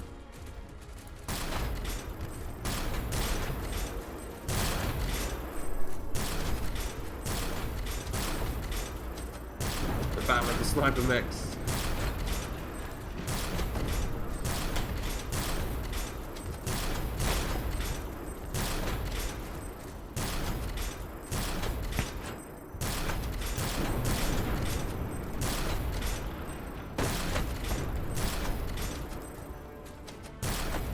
Why don't we get these guys to be engineers? I kind of want them to be engineers that can heal.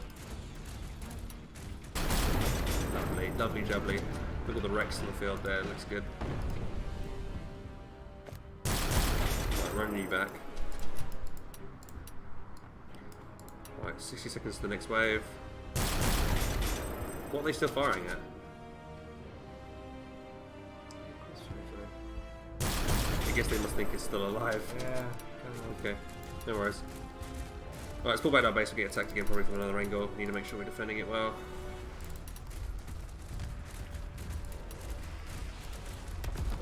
Hands is blobbing. I try not to. Alright, try and grab any more resources we can. Right, so I'm looking on the... What would be good on a map like this as well, can I just say for the UI, there would be like an arrow, like on the mini-map, and it would be flashing to say the enemy are coming from this direction. Yeah. I think would be great, because I'm right now looking at the mini-map for the signs. I see the units moving forward, but I don't see anything else. Let's move. There's an enemy mech just chilling over there. Right.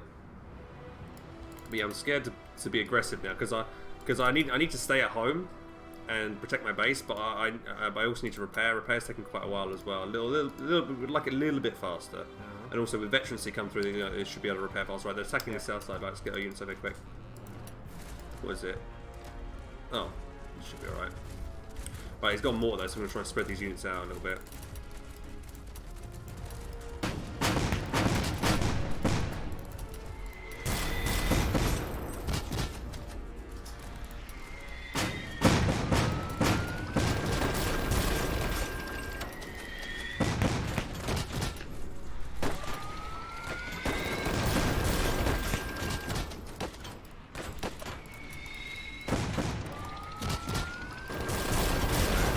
Where's that infantry squad I have? You die?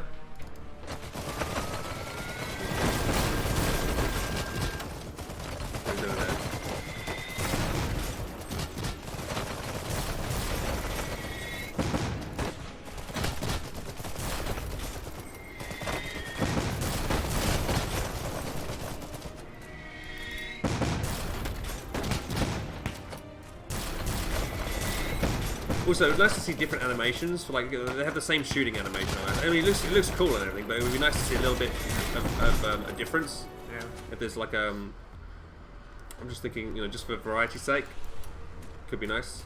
It's also nice that you can see these guys are battle worn because they've got taken damage here from the front, but it looks like they've repaired it back up. Compared to, I think all of them have probably a little bit taken damage.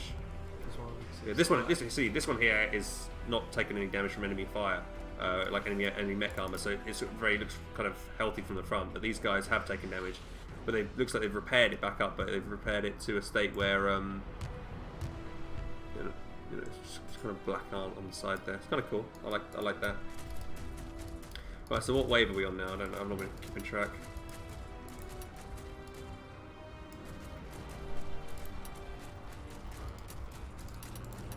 There we go. We're pretty healthy. Repair you. Sync kills. Yeah, sync kills would be cool. Like, you know, Dawn of War, back in the old days, Dawn of War, when you had like a dreadnought, I would always imagine a dreadnought, and you would pick someone up and like crush him and throw him to the side. Sync kills are amazing. Definitely going and to do that. yeah, definitely Yeah. like def sync kills. Fuck yeah, love sync Really kills. awesome. Awesome with that. Right, incoming wave from the south here. Let's quickly get everybody in cover.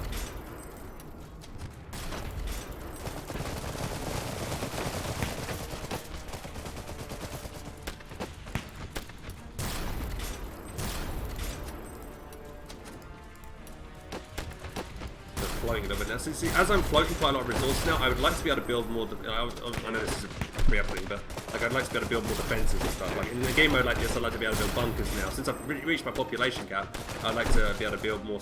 You know, be able to spend it. And without being able to spend it, it's kind of a bit frustration. Oh, they're attacking from multiple angles there. That's cool. Like yeah, as the waves get harder, they come in from more and more angles. Oh, please don't destroy this. Shit.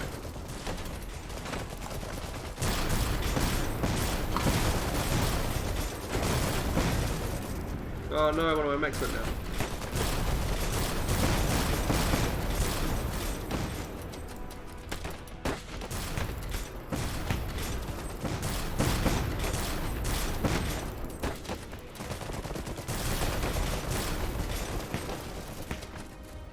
Down to 3.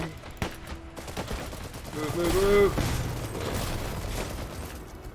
Again, for some reason, the reinforce button sometimes can be grayed out for no reason.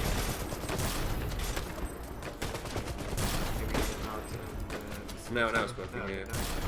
But earlier it wasn't. I mean, yeah.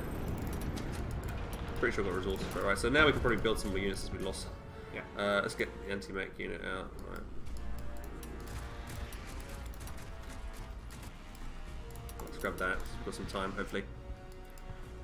Wave, yeah, there probably should be like a thing on the top right saying wave number you're on. Oh, yeah. Wave number, so people can keep track. Because sometimes, a lot of people are like even me, I'm so engrossed in what I'm doing at the moment, I might miss the big flash up saying what wave you're on. Yeah. So if you know, being able to check would be great. The upper middle. Yeah, upper middle, like here, maybe wave, or on the side, out the way. HelpingHans looks cool, but will they add more units? Yes, they're going to add. Yeah. I think they said was it 14 per faction? 14. Yeah, I mean there are 7 unique per faction and 7 for all factions that they share. And the heroes. Yeah. And they'll all have their own kind of look and skin, I would imagine, as well, so Definitely. to fit their faction theme. Yeah, we'll try that. Okay, so 9th wave coming. So the big wave over here. I'm just checking around the map this time to see if there's any more coming. It's all going to be coming from this direction here. This should be doable, I think. We'll try. Fortunately, they're coming from this side, so I can reinforce and fight at the same time. We've only got 3 of our sniper mechs here, so we'll bring them all to the side over here. We got these guys out, anti-tank guys. Let's get some more just standard infantry to plug the gap.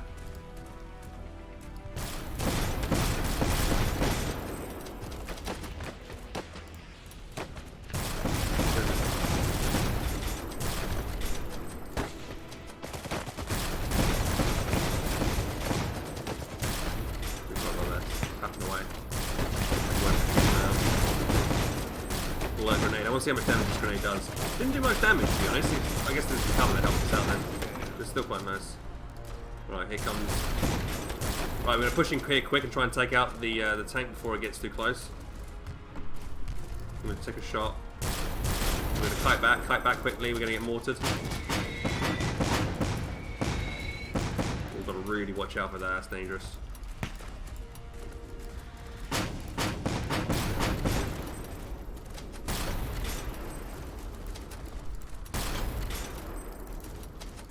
Okay, they're going to fire again.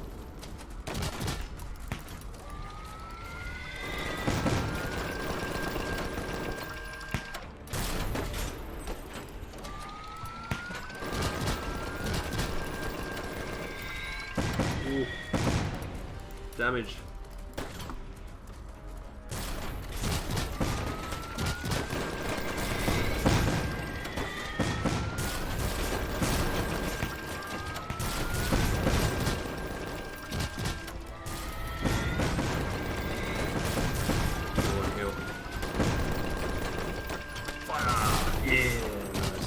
That was fun, like a synchronized shot to finish that thing off there. Keep reinforcing these guys at full health.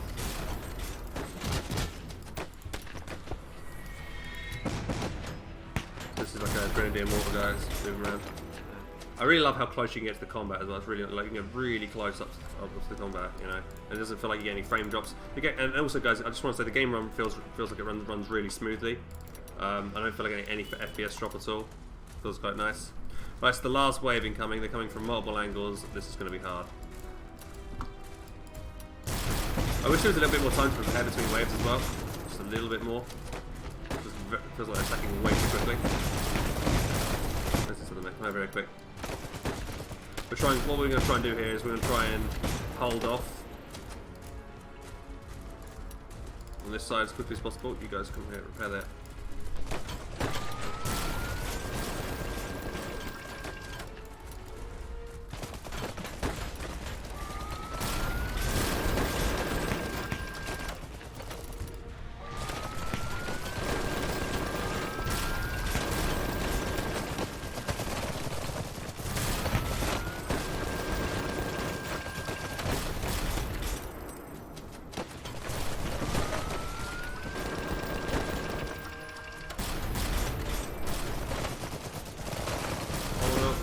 Right, rebuild.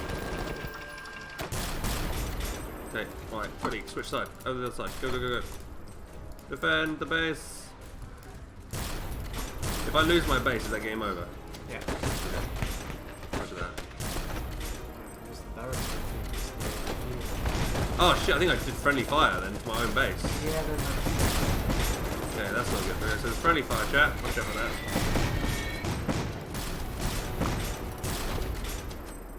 Move, move, move.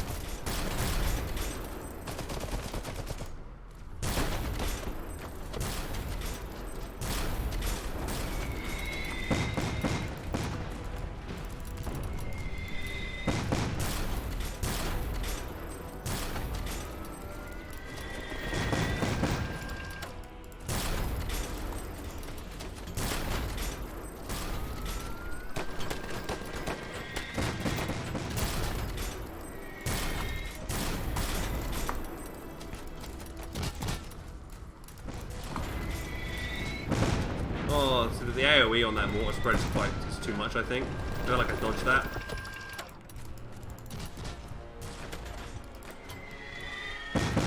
Can't reinforce these guys, can I? Can reinforce you.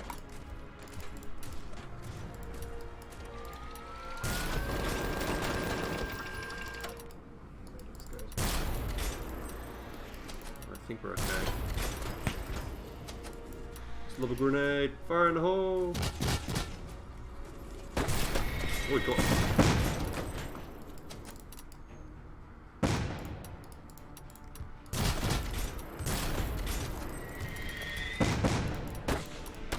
Nice. So I think we won. Yeah, I think that's it. Just need to possibly clear the map as well. I like the fact that you can also push forward and out of your base to grab more resource points if you needed to. Yeah. That's very nice. Yeah. But yeah. So now we defeated the enemy waves, but we've lost our. It's a shame that we can't rebuild. I feel like you should be able to rebuild. Yeah. Like the stuff. Like if you can and afford it, you should be able to keep building. Why can't we? Why can't I? Yeah, why? Apparently it's the game mode I can't. As far as I know. You can't. Yeah, you can, Yeah. the build buttons aren't working in this mode. So, well, I definitely think you should be able to. If yeah, there we go. Ah, there we go. But yeah, we won. Congratulations.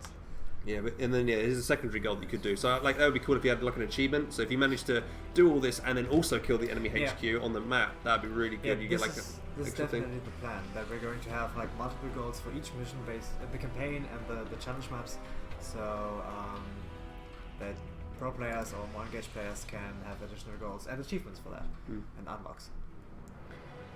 Yeah. So let's just give a quick look at the UI, the main menu UI. So this the left hand side over here, we've got this is your portrait, right? And these I'm not sure what this is meaning at the moment. These are going to be like medals or achievements. Maybe we make like an achievement showcase. Yep. So you can always present your favorite achievements or the ones you're very hard to get.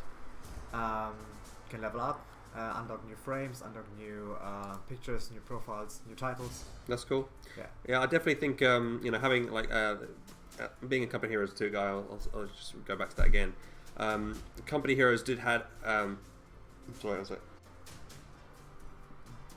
I think it's the cocoa I was drinking earlier. So Company Heroes had the like a badge system. Like you achieved something in game, you got a specific cool ribbon stuff. Yeah. But you couldn't really show that off to anybody. Yeah. And it, you know that was a really disappointing feature of the game. And also like Company Heroes, like we were talking about earlier, took too long to implement a leaderboard system. Yeah. Company Heroes 1 did a really good job with the rank badges. So you had like and that was something people grind towards. You always want to keep people playing. They want to grind, and they want to grind for stuff, and that could be either the rank badges or like specific cool skins they can add. Maybe a skin for a building. That could always be really interesting for people to add into the game. Yeah, we're definitely going to have multiple ways of that. Like we're having a leaderboard system from the beginning on. That's very important for us, and a league system and all that elo and belonging stuff. And you can unlock things via playing in the ranked, but also like just by playing certain factions.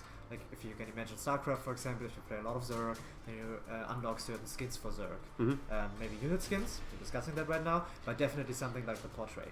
For example, you're a very good Rasuet player, and then you get some Rasuet units. I think if you get like a cool, the portraits are cool. A specific like like a Battle Warden general or something would be cool for like if you got top 100 in ranks or top 50 or top 10, you get specific cool portraits that you can show off to everybody else.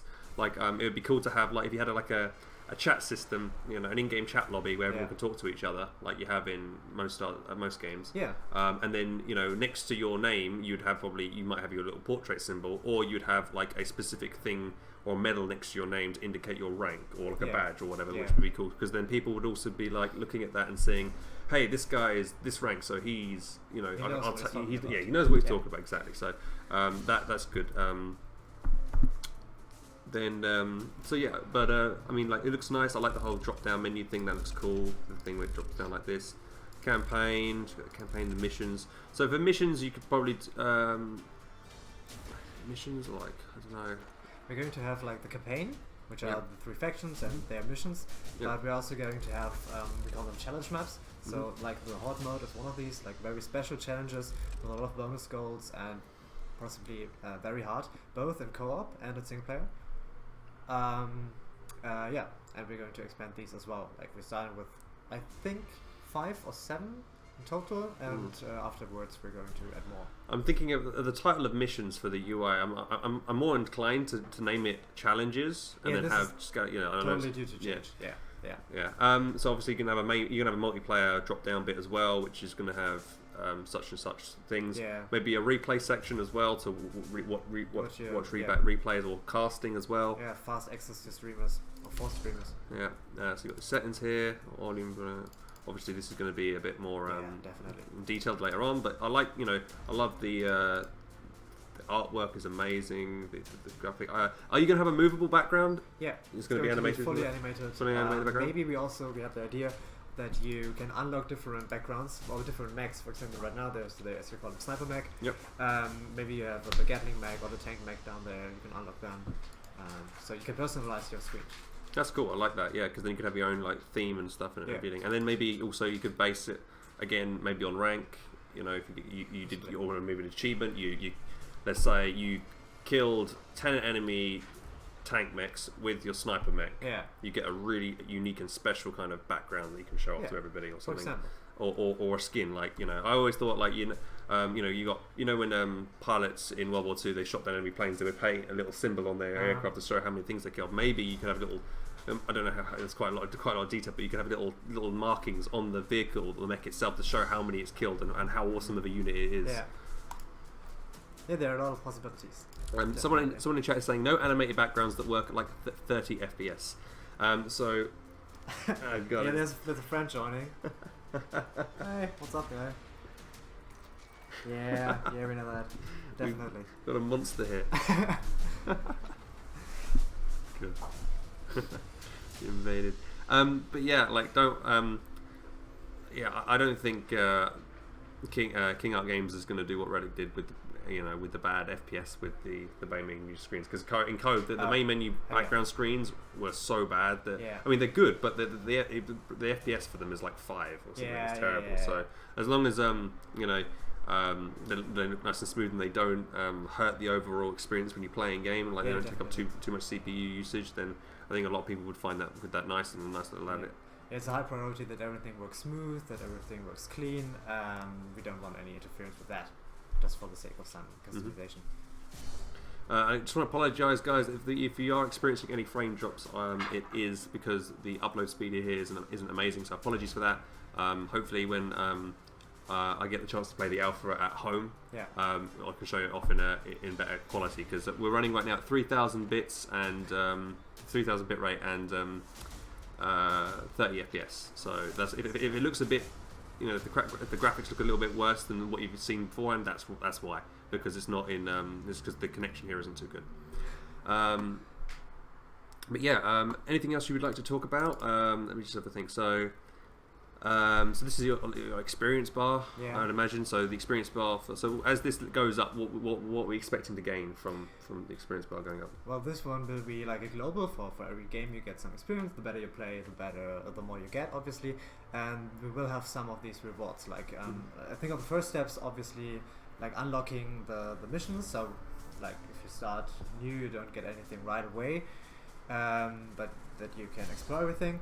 But then afterwards, rewards like the backgrounds, like the profile pictures, like the frames, maybe the banner, different ways to customize your experience, basically. Maybe also unit skins. That's also in debate. Yeah. So for me, it would be a no-brainer to add like different unit skins, as long as they the icon of the unit stays the same. People will still instantly know what the unit is. I feel like unit skins would make sense, because it's a way, because as for like paid cosmetics, I think most people in chat would probably agree with me here, hopefully, that paid cosmetics is totally fine. No one would bat an eyelid about that. Obviously, pay to win stuff, big no-no, and the guys here at KingArt Games are not supporting that in any way. Definitely not. They do not like that. So just in case anybody gets scared about that, don't worry about that. I see. Will we have the option to let corpses stay on the battlefield? I personally am a really big advocate for that, but we'll see. We're currently discussing this. There's also the idea that you can afterwards harvest the corpse, iron harvest. There you go, and gain some resources from that. So possibly yes. Yes. So I imagine it would be something like salvaging wrecks from. In Company Heroes, being salvaged a wreck with the Pioneers, where you'd get some fuel and some resources back from that. So it'd be kind of similar in Iron Harvest. I believe the actual vehicle wrecks themselves will stay on the battlefield until they are either destroyed or salvaged, right? Possibly yes. It's not completely clear now, but that's that's the plan. Okay, so like Company Heroes.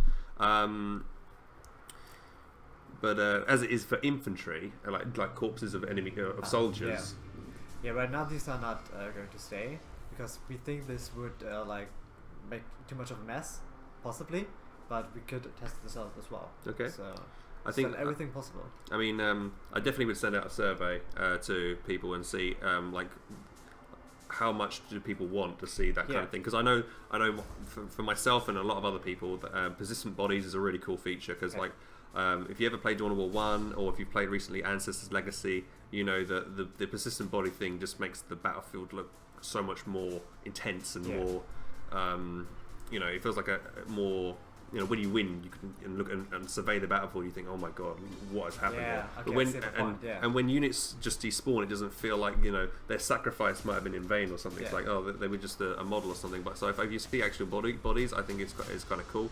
But yeah, that's definitely something I would love to see if they could do it. But that's where we need your feedback, and not just yours, but also from the community. So we want to hear your opinion, and we can adapt and change the game based on that, so we can make the best experience possible. I'm seeing here. Actually, let's just quickly change the scene over to full screen. So there we go, big screen. Yeah.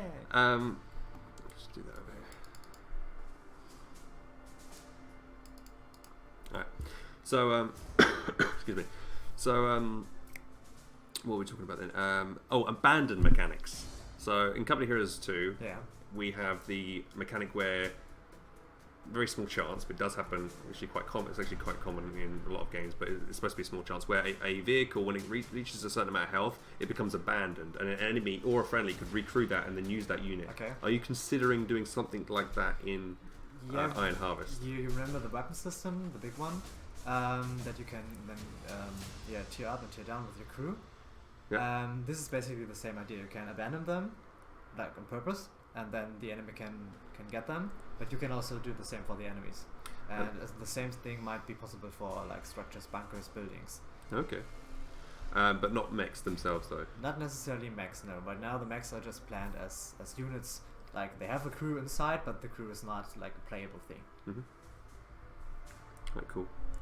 I mean, that kind of makes sense as well, because they might be, you could probably put it in the lore like it's designed that so some like Rustfeets won't understand how to operate a Saxony mech or something. I also think it's not that easy to get out of this mech so fast. True. For some of these, for some, Yeah, yes, I can imagine but so. for It's not kind all. of crude and crude way mechs. That's the feeling I'm getting from Iron Harvest mechs, that they're quite kind of crude machines, In the end, but kind of effective. So yeah, I kind of see that. Yeah. So I'd rather have a purpose abandoned than RNG. Purpose abandoned than RNG. Yeah. So yeah, you can abandon stuff that you want to abandon and recruit stuff when you want to do that as well. Maybe move that a bit.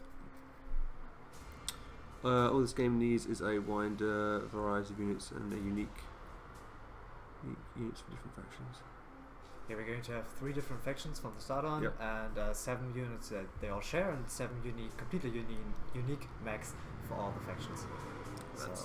Yeah, I definitely think 14 is a good number. I mean, like if you think of Company Heroes, you have around about that number, roughly, for each faction as well. Plus, all the commander extra units that you'd probably get as well. So. We also have the heroes. Yeah, So and also unique this game for has each faction. So how was it 3? 3 heroes. Yeah, right now, 3 heroes currently For each faction. and they will be like kind of. How do you feel they will play like more specialist roles or? Yeah, right now the plan is to do them more like specialists, but we also need your opinion on that in the community. So they focus on a certain set of abilities, and a skilled player can use this to their advantage. Maybe in combination, like if you have 2 heroes and you can combine their special abilities to make high impact on the battlefield. Cool. I see in chat, HelpingHans, really important question. Will there be a reconnection to multiplayer games? That's incredibly important. The amount of times people have been disconnected from a game like Company Heroes and wanted to reconnect, they can't because the system doesn't allow it. Do you plan to add that feature? I mean, it makes totally sense, and it's a common problem, we know. We have to find out what the exact problems like on the technical side are, but if we can do this, we definitely want that. Because no one wants to have a failure because he just lost connection for a few seconds. It's just bad. Yeah, it's very, very, very annoying. Yeah, but yeah. So if possible, they'll try and add it. Could you turn the microphone volume up a bit? Again, I've already got it on max on OBS. Let me just have a quick look, guys, and see if I can turn it up. It's German, isn't it?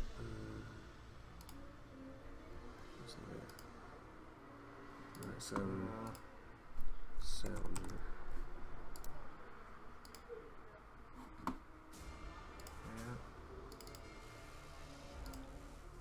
Maximum volume.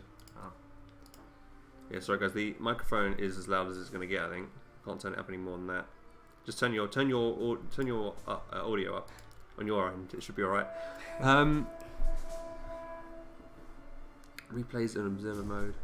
Yeah, replays and observer mode confirmed for launch. So you're going to add that so people can watch their games back and also observe people who are currently playing. Yeah, it makes total sense to do that.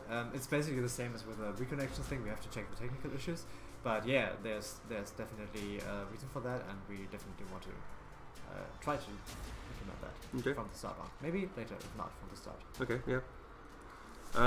How can I pre-order it right now? People are asking. I think you can pre-order it. Yeah, on our website, on the KingArt website, you can check it out there. Iron minus harvest. Okay, iron minus harvest.com, or you can just get the first link. Not a big deal. There we go, guys. I'm just going to paste that in chat here. This is what you want. If you want to go pre-order the game right now, go to there.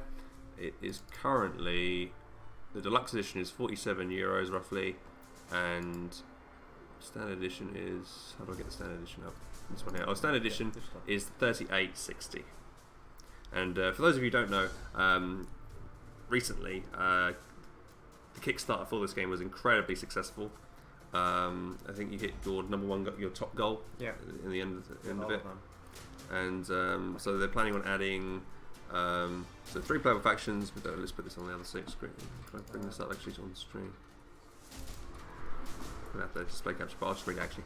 Right. So 3 playable factions with over 40 unit types and heroes, 3 single campaign missions with overarching stories, 21 missions, single playing co-op, skirmishes and challenge maps. There'll be competitive multiplayer with ranked matches and seasons, free DLC and updates, base building, epic campaign, strong characters, just quickly going through things. And can you still purchase this extra content if you go for the deluxe edition now, or is that? Yeah, it's possible. If you order the recording editions, then you get all that fancy stuff. Yeah, so if you order all these extra editions, you get all the cool gear and stuff on that website. So yeah.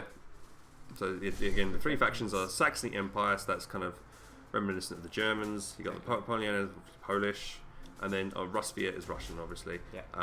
But they all got their own kind of feel and kind of play style. Yeah, we definitely want them to feel like 3 distinct factions with their own play styles and their own advantages, but also disadvantages. I think one of my questions is, how long is it going to take until we see one of these big mechs that you've shown off? Well, we'll see. I cannot say any concrete number, but we're doing our best, definitely. Yeah. So for those of you who haven't seen the trailer yet for Iron Harvest, check it out. Yeah, let me just quickly go put on the trailer here. Oh, yeah. There'll be let me add. Was it just window capture? It's not.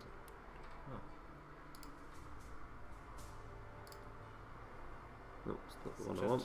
Not the one I want. This is the one I want. Right. So this one here.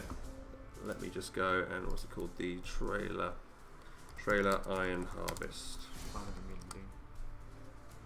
This is the one I think. It's the teaser trailer. We also have the Kickstarter trailer. This one is.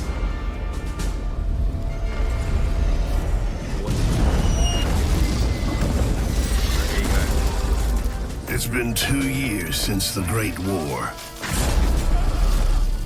The first mechanized conflict in history.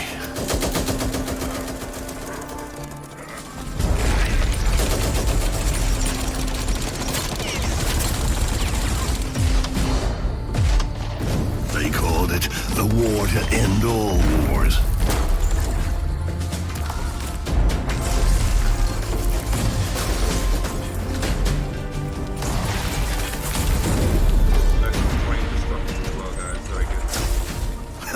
If you ask me, get ready to fight. So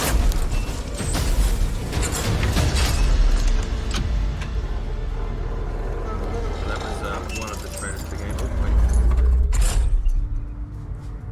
Well, I think I said actually. Yeah, so you can see there's a lot happening that wasn't implemented right now, but you can see there's a lot of new features and a lot of cool new things coming. So yeah, you saw the specifically the bayonet charge for the sniper mech into the Gatling gun mech, which is really cool to see. I don't know how much damage that's going to do. I mean, that's all balanced though. Like you can always, that's not too difficult to change and stuff with the how much damage or how like I imagine it might do a stun effect as well because it forces Possibly, yeah. And these are, as you said, these are not things that are hard to change at the moment. So like all the things you just mentioned during the stream and all the feedback from the community, we can implement that, and we will implement that. Yeah. So, what else could we talk about? So again, it's roughly slated for like late 2019 or 2020 release. Roughly is what we've been told. Roughly. Yeah. Something like that. About. Yeah. So chat. Will there be any chance-based abilities? Will there be any way to guarantee something like pen proc hit? I just hit go to in 2 in a row missing. Okay, so in Company Heroes, when you're shooting with a tank, it might miss twice, or it might hit the enemy and bounce and not do any damage. How are you? What are your thoughts and feelings surrounding that kind of RNG with vehicles missing and that kind of thing? Yeah, we don't want too much of randomness in the game. Yep. So we want the players' decisions to have impact and not like the game's messing around with your decisions. So we definitely want to diminish that as far as we can, but in some circumstances we think it might be useful to have these things in. But yeah, that's also something we need the feedback on once we have something playable for everyone, and we can figure that out. Cool. Yeah, so Windows versions.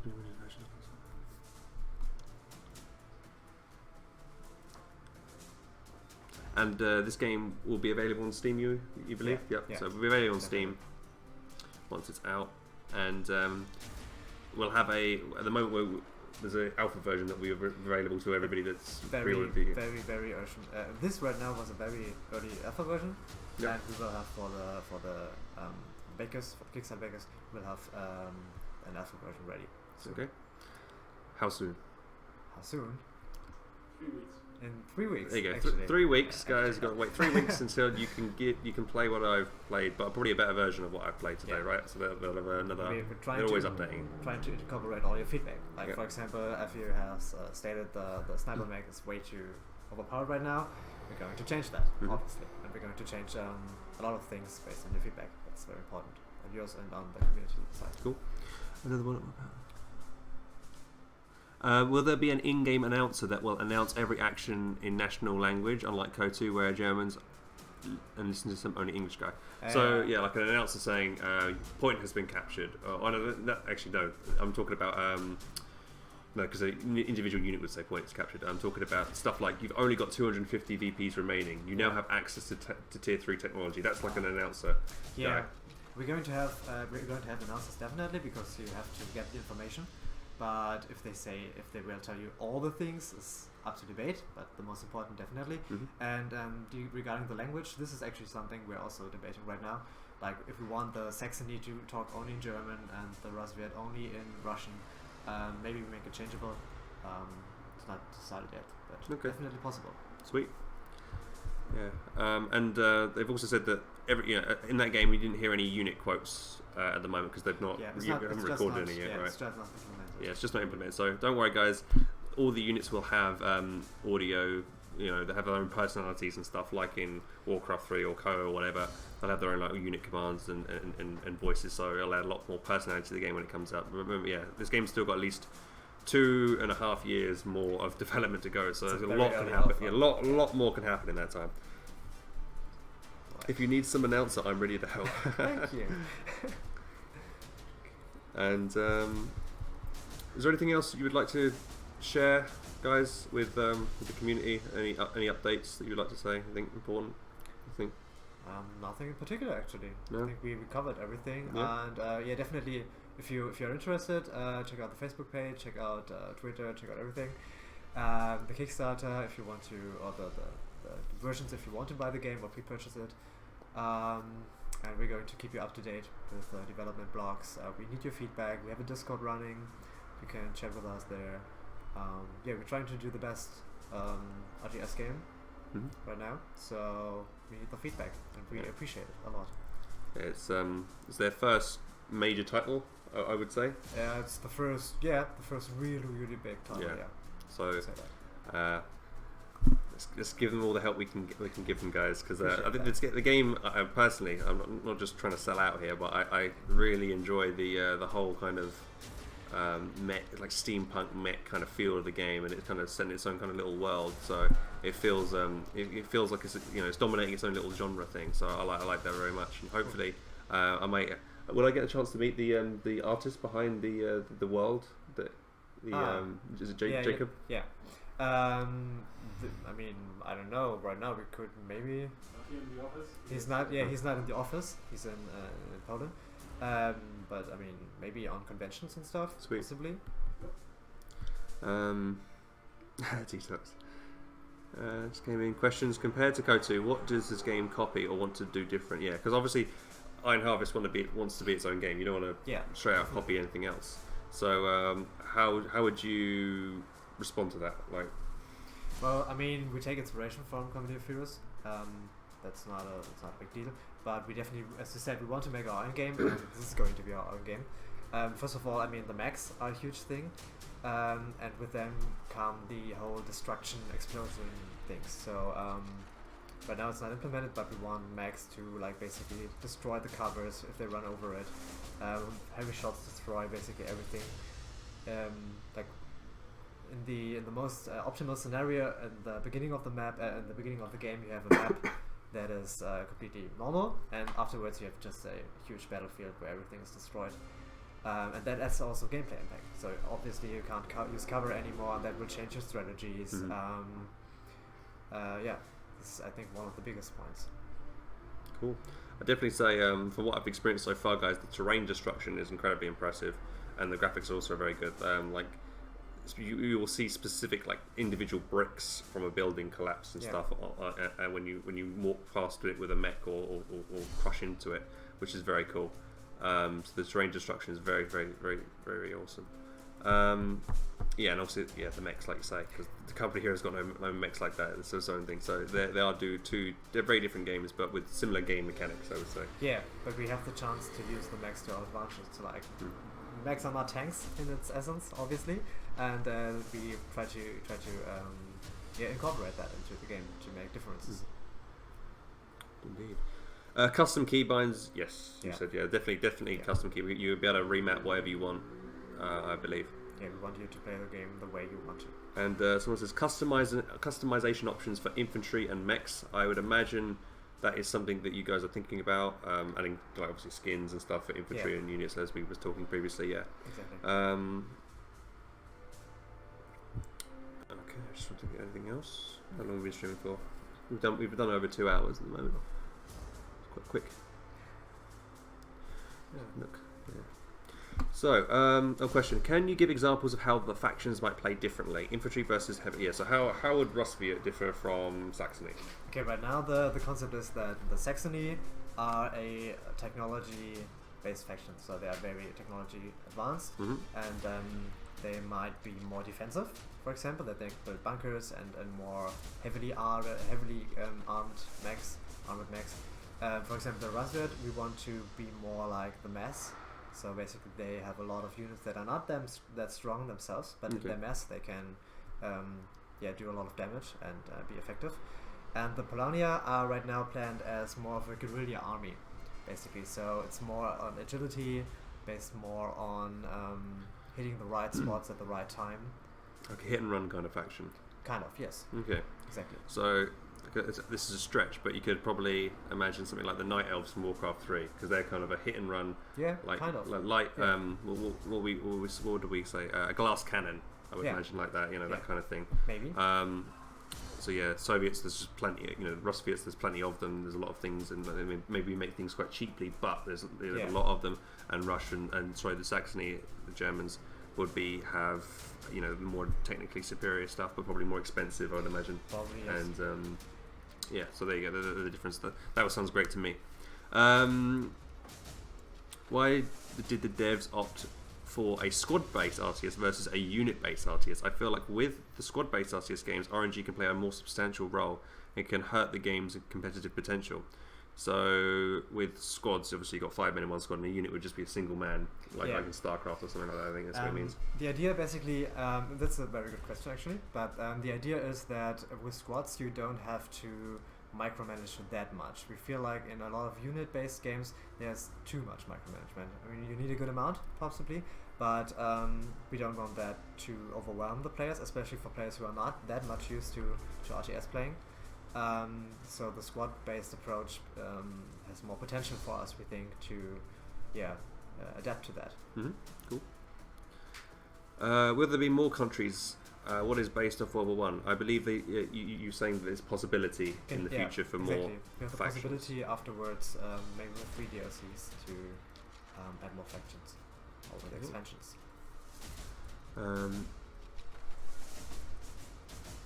Stupidest thing in war games is indestructible picket fences and bushes that block many doors. Well, yeah, as we saw earlier, that's it was a little bit. I don't think you've implemented the crushing of the tank mech yet. No. So but this will be it. So in future, the tank mech will not be blocked by a tiny wall that's about yay high. Yeah, destruction is a huge topic for us, so this is obviously not an issue in the end. Can you ask if an editor is available to create custom maps? I believe. You are planning a mapper editor near release or shortly after release? Yeah, this is a highly discussed topic. There's also another technical thing because it's not that easy. But we definitely think about it. And we also, this is another thing, we need your feedback. Okay. So maybe we can. Yeah, so if you guys really want to see a map editor, let them know, because they're trying to figure out where to prioritize their resources at. So, let your voices be heard.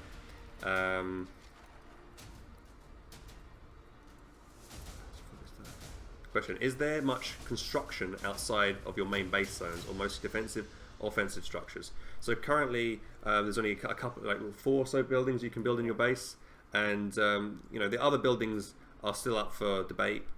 Thinking of, I believe like bunkers and stuff. They want to add not just into the base. You want to build outside your base as well with bunkers and that kind of thing. Barbed wire, like maybe vehicle blockades, blockades and that kind of stuff. In this case.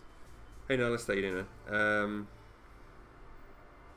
Will it be competitive mode? Yes, of course. They're definitely planning on adding a competitive mode. Yeah. Probably leaderboards and that kind of thing as well. And ranking, everything. So it should be really good.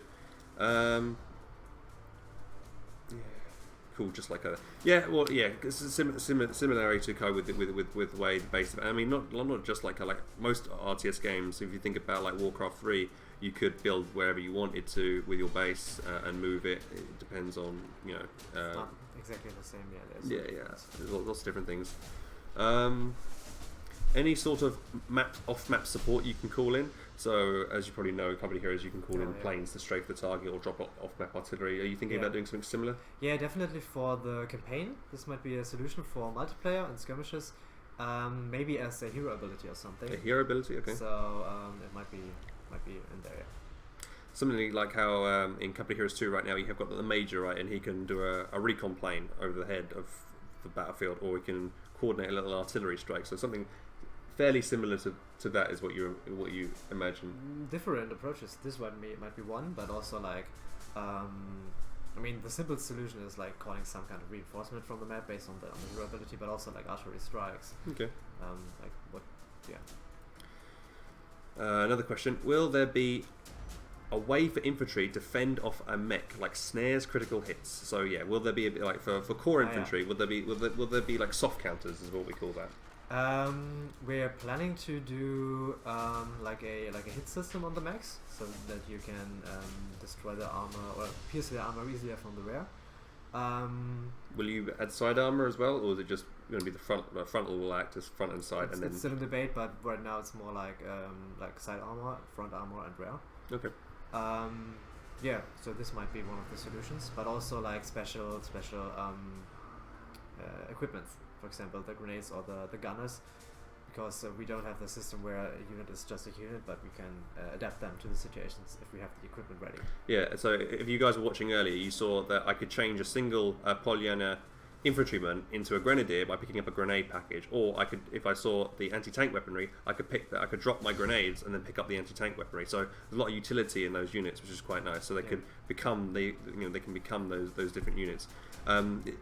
I'm not sure. I probably would have to play it again, but could you just drop it automatically, or Yeah, you can drop it without having to anytime. pick it? Yeah, so you don't have to pick something else up to drop it. Okay, so there you go. always, You can just drop it. If you don't want it, you can just drop it. So if you want, that's really good for friends as well. Like in multiplayer games, you could be like, my friend's lacking AT. Make this squad, pick up some weapons, come over, drop the weapon in my teammate's base, and then move back. So then he's got the weapon ready to hand, which is really nice. So that's really cool. And something like code, you can't really, code doesn't do that. You can't drop Panzer Shreks for your mate in your base unless. You can't do that. I mean, you can do that with like a half track. A half track right now, code you can drop like Bren guns and Piats for friendlies and for anyone really. So that's kind of cool, like a weapons, like a vehicle that can drop stuff around. Yeah. But yeah, like doing it with infantry themselves is really cool. I really like that. Because a lot of the time you might want to put a really good weapon on a really elite squad, but at that split moment you can only grab it with one of your poor squads. Yeah. So then when you retreat back to base, then you can do the weapon swap, Yeah. and then that's really good. Yeah, I definitely think that would be really cool. How does a player get ranked? Playtime. If you don't play, will the rank become lower? I would imagine so. So obviously you get ranked through probably playing versus AI and versus people,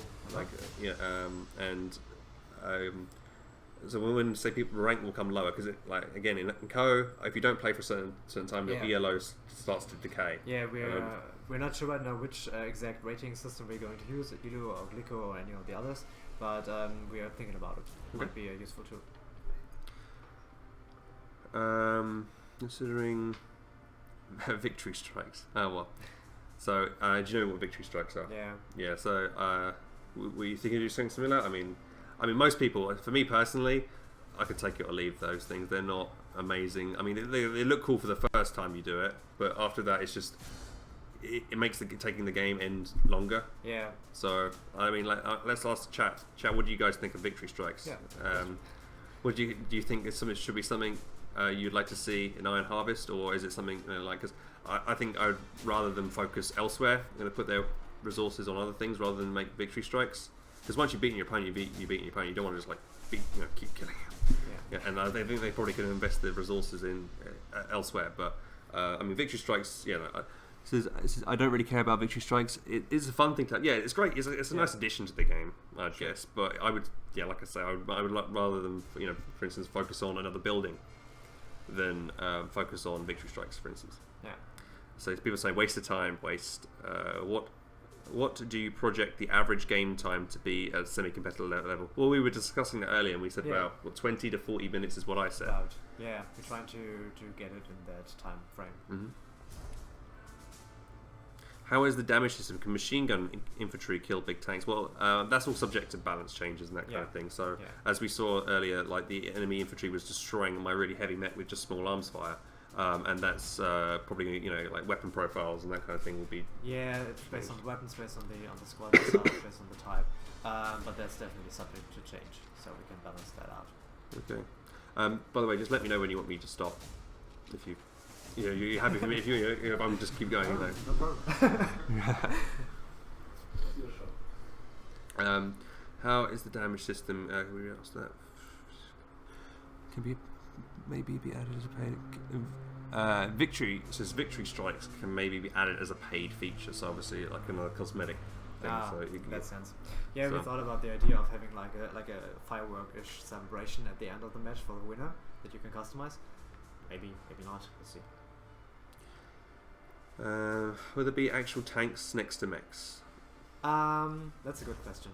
That's based on the game is based on 1920 plus. This is it's the whole universe, and we're not as a playable unit right now, but there might be like objects in the campaign or like racks of like non-mech vehicles, but it's not a unit that you can play.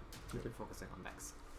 They got their own kind of each mech is its own specific thing. They've got. I'm pretty sure you guys want to like have a clear, distinct difference between your mechs and like what we know in real life vehicles. Definitely, because they are something unique to the setting, and we want to highlight that.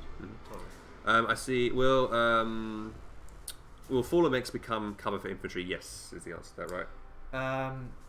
It's not quite sure actually. Oh, really? Yeah, but we're thinking about it. It Okay. makes sense, but it's still up to debate. Okay. But it seems like people want that. Let us know. Okay.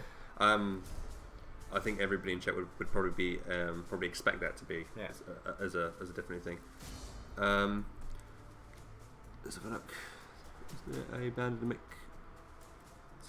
We talked about abandoned mechs earlier, Gray, and they're not planning on doing abandoned mechs because I think I'm not too fussed about that, to be honest myself, because it does add more RNG into the game and it can turn the tide of a battle quite substantially. So abandoned mechs is not it's not a big thing for me anyway. There's a refilling ammo. I think each you won't have to go back and refuel or grab ammo with your vehicles. That's No, not planned. that's not planned. That's adding extra kind of chores and stuff and things that I think people are Not that much fun, we think. So what will be the max players on each team in multiplayer? I think you're aiming for, was it 4v4 is the maximum? that's the maximum exactly. I think No, 4v4 or 3v3. it's actually not sure yet. Okay. It might be 4 players or 6 players Yeah. in total. Still not sure. Okay, it's still not sure. It's either 3 or 6 players in total. So So that's what 3v3, so 6 players in total in one match, or 3, yeah, okay, so or 2v2v2. we'll see. So it depends on people in chat are saying they're hoping for 4v4. Is that something you would consider? If a lot of people would like that, if you might be there might be technical limitations. We have to check that. Okay. Basically, the problem is if we have multiple factions later on, there are 8 different factions, and all of them have 20 different units. And it's problematic from a memory standpoint. It's true, and it is quite hard to keep balancing, because 1v1 balance is quite different from 4v4 balance or something like that, because of the way the factions play and probably cooperate and collaborate with each other. I don't know if the chat has or the community has gotten the answer because of the. Did you guys hear that? So probably up to 6 players is what we're expecting here, and possibly 4v4 if the engine allows it. Okay. It's a technical issue. Technical issue. Good idea about any news. Will there be a super tank? Only one mech in the game at one time, or will there be? Will there be like a big elite, a massive elite unit, like for instance, like the Tiger Racing Co. or like the Titan unit in Dawn of War 3, something like that? Will there be a really big unit that's just like holy crap? There's not planned like one like huge elite mech like that, but we want like every faction to have their distinct unit that is basically giving the feels of that. Okay. We don't want it to be overpowered or like a victory strike, like something you get in the end. That's when it's over anyway. But we definitely want the feeling of huge mechs, of the huge machines of steel. Okay. So I would imagine it'd be like the Pershing tank for the Americans, or the Tiger tank for the Germans, or the IS-2 for the Soviets in like Co. So that kind of equivalent. Exactly. But obviously, Based So, on so they'll factions. have their own kind of unique elite vehicle, and the same for infantry as well. There'll be like an elite infantry unit each faction can expect to get. I mean, we have the heroes. Oh, So yeah, the heroes are basically the elite the ones. kind of elite. Okay. Decals. So Co, you can add your little sigils and stuff onto the vehicles. Will you expect to add that as well? We're thinking about it. Okay. So something that in debate. Sorry guys, I'm just scrolling back up. Do pony faction have stealth mechanic? Will you be thinking about adding a stealth mechanic into the game? That's a huge topic. For the campaign, we're going to have probably some kind of stealth missions. So for these missions, definitely. We don't know how much role stealth should play in the multiplayer. We will have like vision and stuff, but now you can see all the map. We will have fog of war, but we're not sure how much of an actual stealth system we're going to have. Okay. So still up to debate, and we want your feedback. Cool.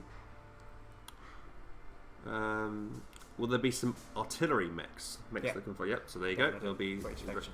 each faction will have their own artillery mech. That's pretty sweet. We saw in the game already that there was the Saxony mortar. Yeah. Kind of mech man. Yeah, dude. but it will be like real artillery, not just the mortar. I hope there won't be mixed factions on the same team. So, as we were talking about earlier, like mirror matching and stuff. All 3 factions are fighting each other. Remember, guys, this is a fictional universe. So anything can happen, I would imagine. Yeah. So There's something else, yeah. I think more along the lines of like StarCraft, I would say, because you can have Terran versus Terran, Zerg versus Zerg. So you might have conflicts between each faction.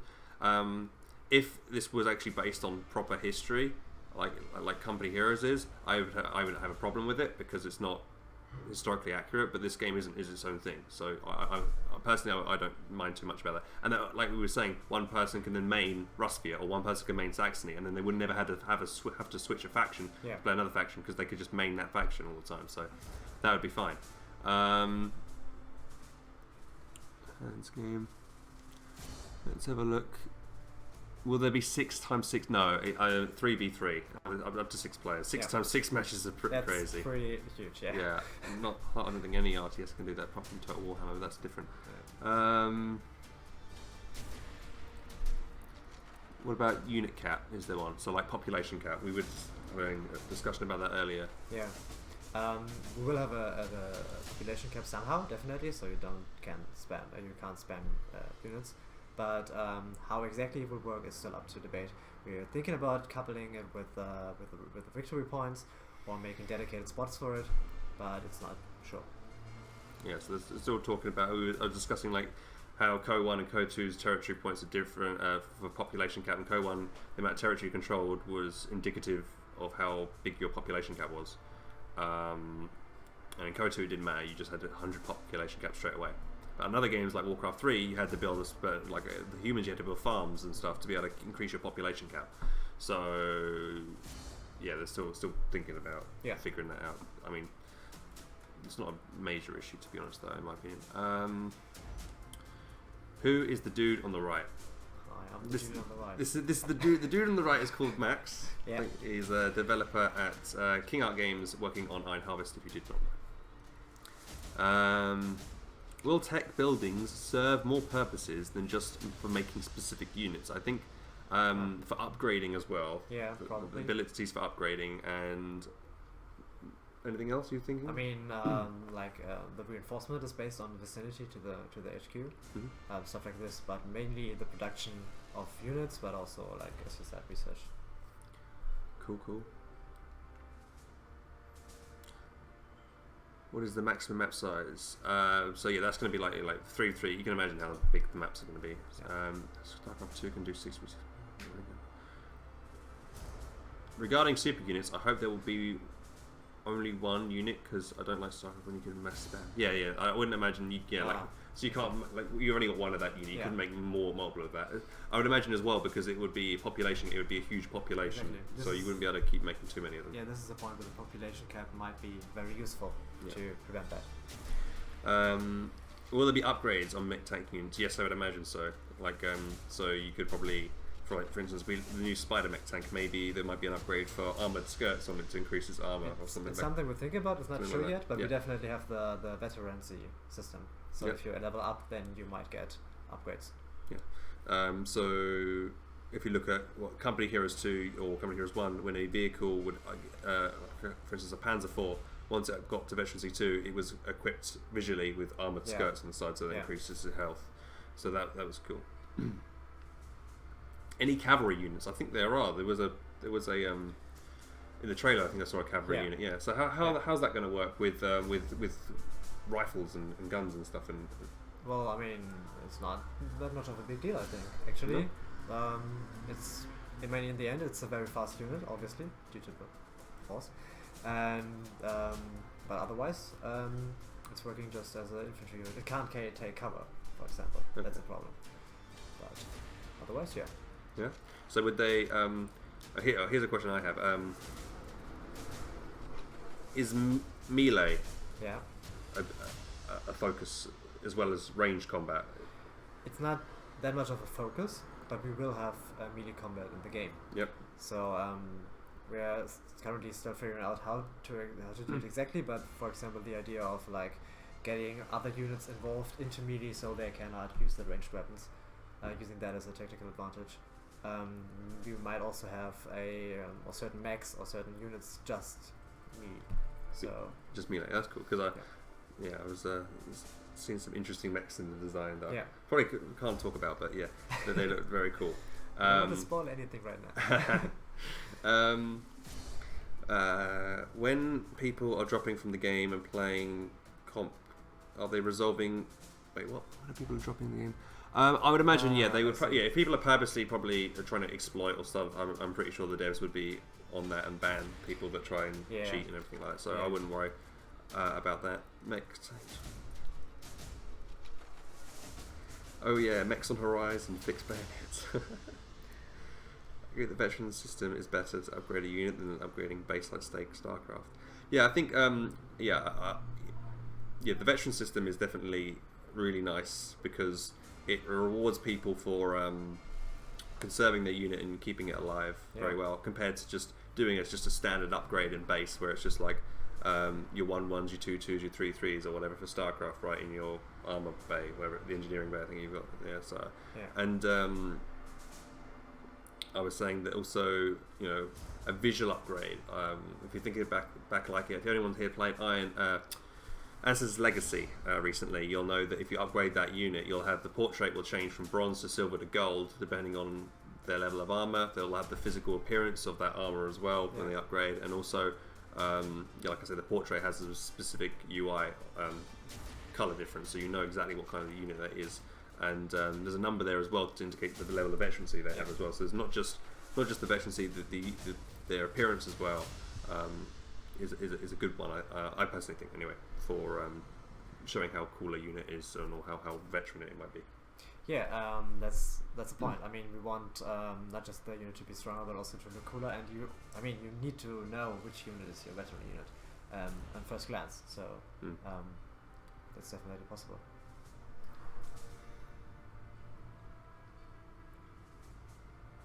Is a melee system that locks infantry or mechs into a melee combat like in Dawn of War 1?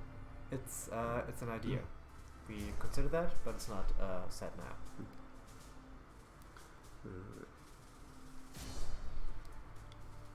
So, have you guys got any more questions? I think we're going to be wrapping up very soon, I would imagine.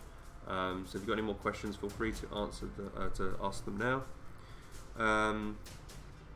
Veteran system for squads is good, but if we'll see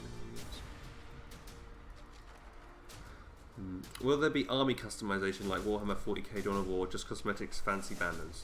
So, like, how much, when you think of customization, what specific things are you going to be focusing on? We're still discussing that, but we want some kind of customization, definitely.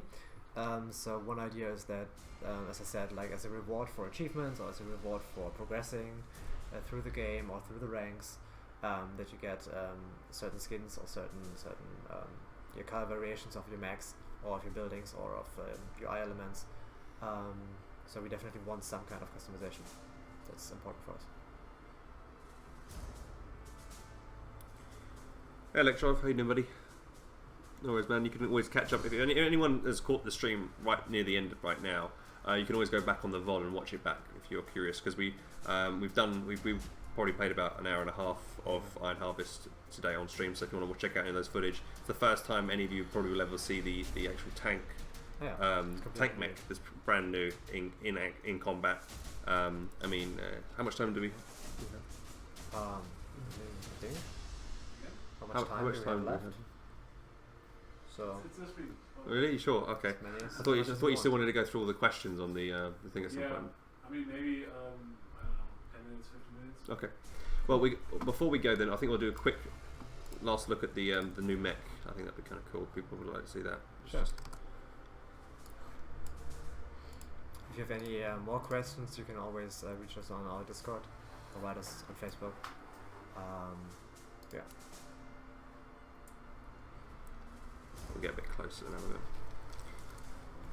a bit.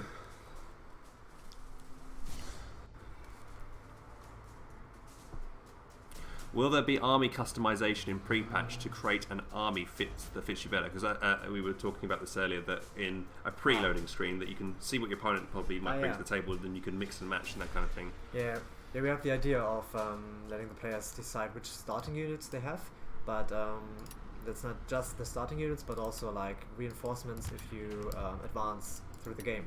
Like if you reach the second phase of the game, based on your technology level. Then you get your reinforcements, and that you can decide pre-match. And maybe we also make it like visible for the opponent, so it can be a strategic component to counteract strategies and know beforehand what the enemy might do.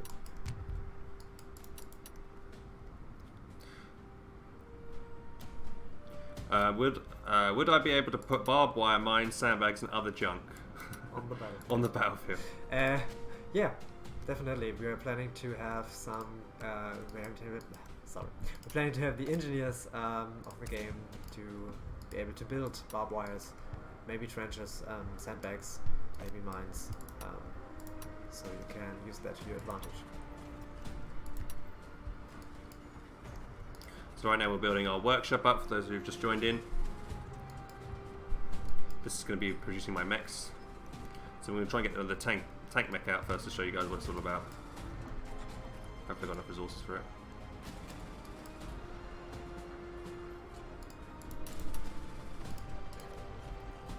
So it's a little bit more fuel.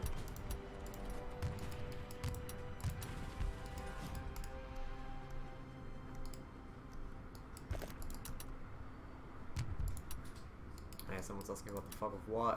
It's not just implemented. We will have fog of war in the final game. So as you can see here, they're kind of capping to they're putting the flag down, so arrows are pointing down to show that. That's actually not too clear from where I'm looking at the moment. Yeah. That little symbol might need to be a little bit bigger or different colour. Or we're going to get tactic and have to pull back here, run away. You can see here. Okay.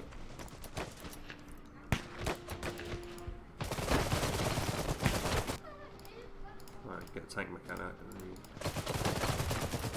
Retreat you back. Come back to base, mate. Use that cover there. It's still capping that. Yeah, it feels like the enemy are capping points a lot faster. Is that, will certain units be able to cap faster as well?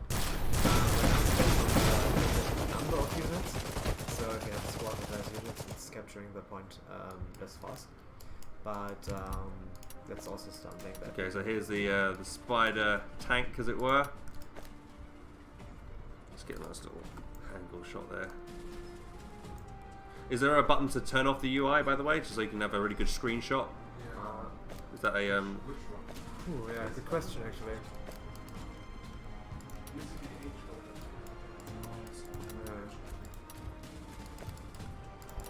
Maybe changed it.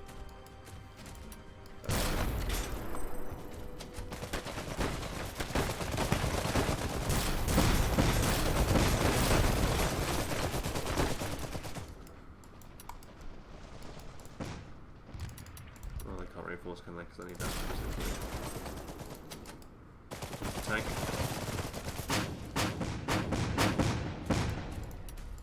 There's no reverse function of the tank at the moment. I think if I slowly backpedal it like this, it will work pull back, maybe? No.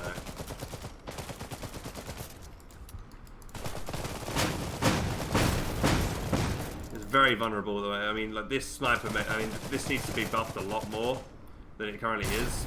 But you notice how he was getting shot in the rear, and you can see like he was getting extra damage. And also, watch when it blows up here. Watch the animation. It's quite nice. Off goes the turret. It falls down to the ground. Maybe a little terrain bug there, as you saw the thing went through the earth, so that might need to be fixed. Yeah, definitely very early alpha, and also all the battling regard issues. I want to try and see if we can damage these buildings to show you guys some of this rain damage. Also, I noticed both the Saxons, they've got MP40s, and they are using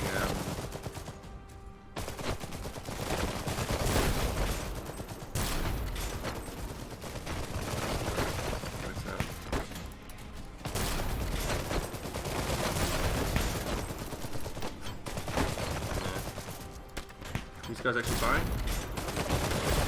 I do like the animations where they fire over the thing. At the moment, for some reason, their guns aren't showing up clearly, but then you got the terrain destruction there, like the bits of wall break realistically, which is really nice to see.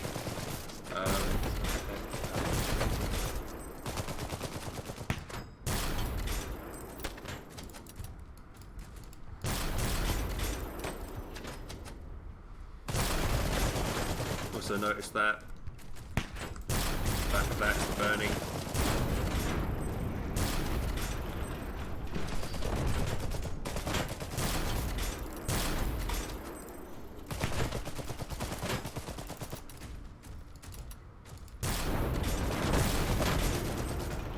But yeah, this mission right now is incredible. I don't think anyone can complete it, to be honest. It's incredibly hard. I just got no resources, and the AI just keeps producing. Like, is the AI cheating here? No, it's just generally. Does it have the same amount of resources I do? It does, really. Wow.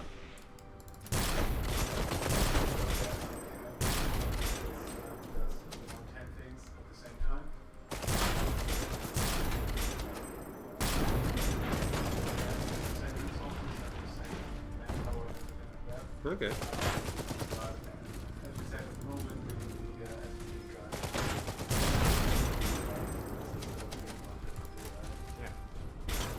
Yeah, the core infantry is a lot better. So yeah, I like this because right now obviously we've got since it's like an anti-tank gun, direct fire on the mech there, it's very strong. Yeah, the AI seems quite competent, to be honest, which is quite nice to see in an RTS game, because a lot of times they're just really terrible, to be honest. You know, you feel like they're just stupid, they can't think for themselves. But here they've been quite aggressive, capturing territories, pushing, attacking.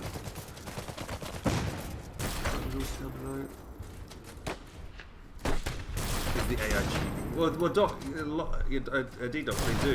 In a lot of games, like in Company Heroes especially, you'll see that they're given like triple and quadruple the amount of resources because they've just not been able to program them that well.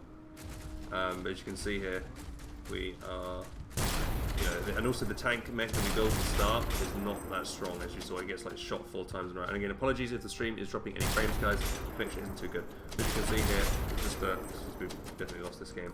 Oh, we've lost that. We'll do a quick restart, and just wanted to show you guys off the tank mech there. It looks really good. Just needs buffing, and it's reversing animations. Needs a reversing function for sure in the tank mech, in my opinion. Is there retreating in the game? Yes, there is a button. I'll show you the button in a second when the game reloads. It's the bottom right hand side, and you'll see it.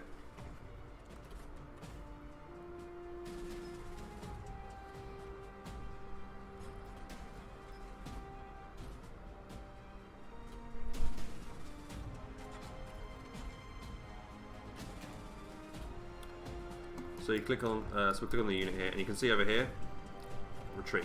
There you go. It's U on the hotkey, and you will be able to customize that when the game comes out. So you will have the retreat. The function isn't implemented at the moment, and you can't. When you're clicking on the map, it looks like you can actually work with them around the map. Or is that right? There's no feedback indicator. That's missing right now. On the map itself. Yeah. So when you click on the map, it's not like notified that your unit will go to that specific location you've told them to. But we're going to change that. But yeah, that will hopefully be added. Also, here's a question from me to you. Dawn of War 3 did one thing which I thought was really well, and that was the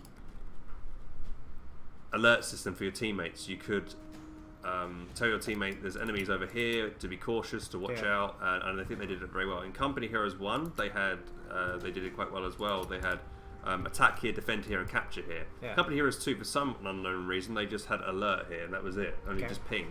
So I definitely feel like if you had that kind of system, so you can like press Control A, Control S, or Control D would be defend or something like that, so people could get notified. Yeah, I think a lot of the mobiles are doing a very good job at that. Like featuring certain functions for the teams to communicate on the map. We want that, definitely. It shouldn't be that much of an issue, so yeah. Does the AI capture faster than me? No? Also not. It feels that way.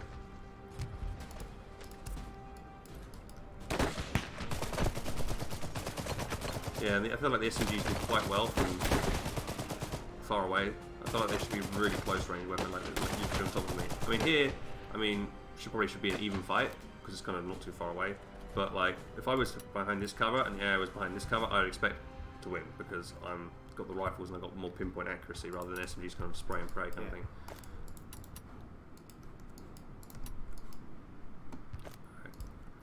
time. Right, I want to win this mission. I really want to try and win this mission. It's attacking me again. But yeah, like I said, they can run up really close to you, and that's why you're going to lose that engagement. Retreat. Is there any infantry unit which is just really good at killing enemy infantry units? Like, I know in the trailer we saw like a Maxim with lots of like spider legs on it, which look really cool. Yeah. And so that will be like that will play like suppression effects. Yeah, but that one will be a weapon system like a cannon. But there is also a light unit that's harder to get, but there is a light. You definitely want like any unit to have a counter possibility. So obviously no. And always the possibility to counter every strategy. You notice there it took like some damage in the front of it, which is really cool. Alright.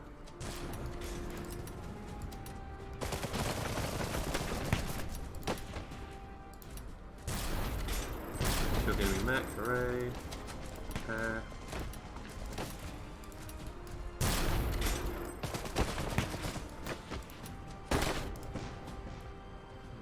Maybe I'll start the next because they're just not so good. You guys retreat back to base.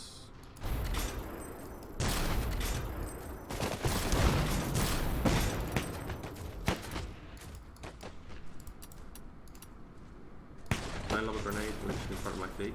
There's no minimum grenade range. Oh wait, why did my unit just go that way? Oh, that's a bit weird. That's over there. It's going to spread out a bit too much.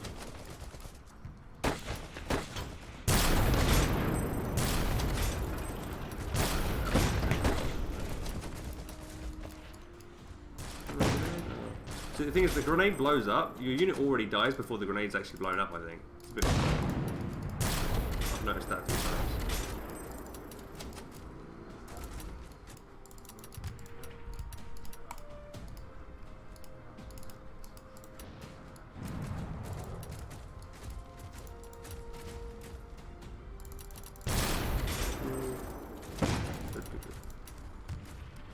I'll just move you guys over here to smash this infantry up.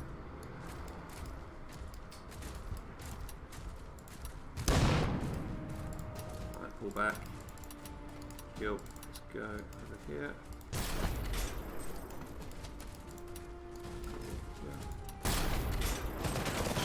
So these guys shouldn't be able to lock grenade on me because I haven't got a grenade symbol, right?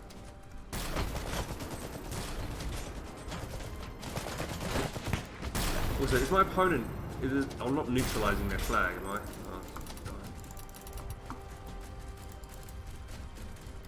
I need to be careful here. I'm just sniped. Just get more unit out. Nope, I want that. Give me.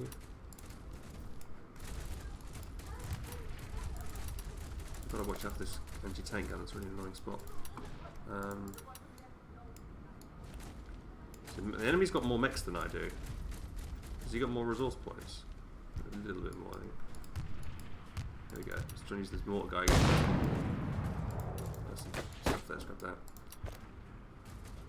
And these guys are grenade guys. So if I drop this, actually, let me see this. If I drop that, I can now reinforce, and then I can pick it up again.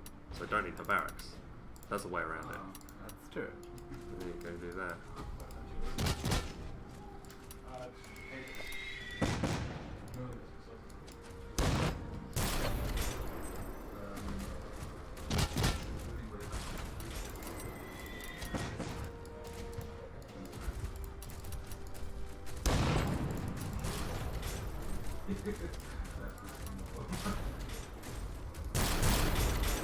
What? I told this guy to prioritize that dude, and he's not, and the game's a bit frozen up now. Move, please. Oh no. Oh. I think it's broken. The game's broke. Perfect ending, isn't it? No. Oh, so yeah, I think the game just froze a bit there, guys. Getting some problems there, but yeah. Obviously, this is not going to be in the final build. Yeah. This is really pre-alpha, but you know, this is the first time the game's crashed after what we were playing it for at least probably played at least 3 hours now so far, and we did quite a few missions. It's the first time we've had a fatal crash like this. So remember, guys, this is pre-alpha. Okay. All right. Interesting though, it kind of crashed without like ending the game. Like a message, yeah. Yeah, I didn't have a message there. Now we have this bug before. It's basically a simulation bug, so the AI doesn't know what to do. And so this was actually the bug we thought we fixed today. Oh, right. But it turns out no. Yeah, unfortunately, it's still in there. I think now it's broke. Now it's broken.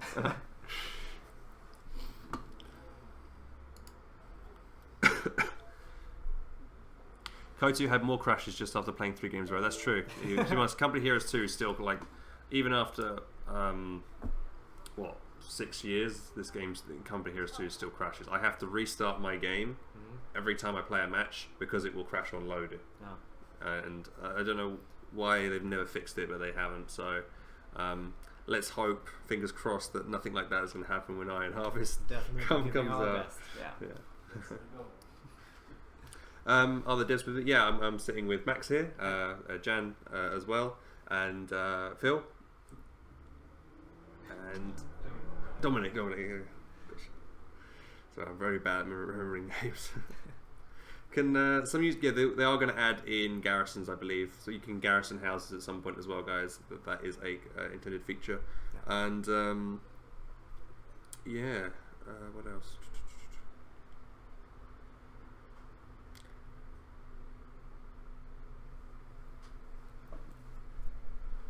So give them the mic. They want to see you guys, or if you want to say anything to them. If you guys want to come around and have a little chat and say hello, if you want. Well, it's up to their decision. It's up to you guys if you want to come around and say hi. Yeah, And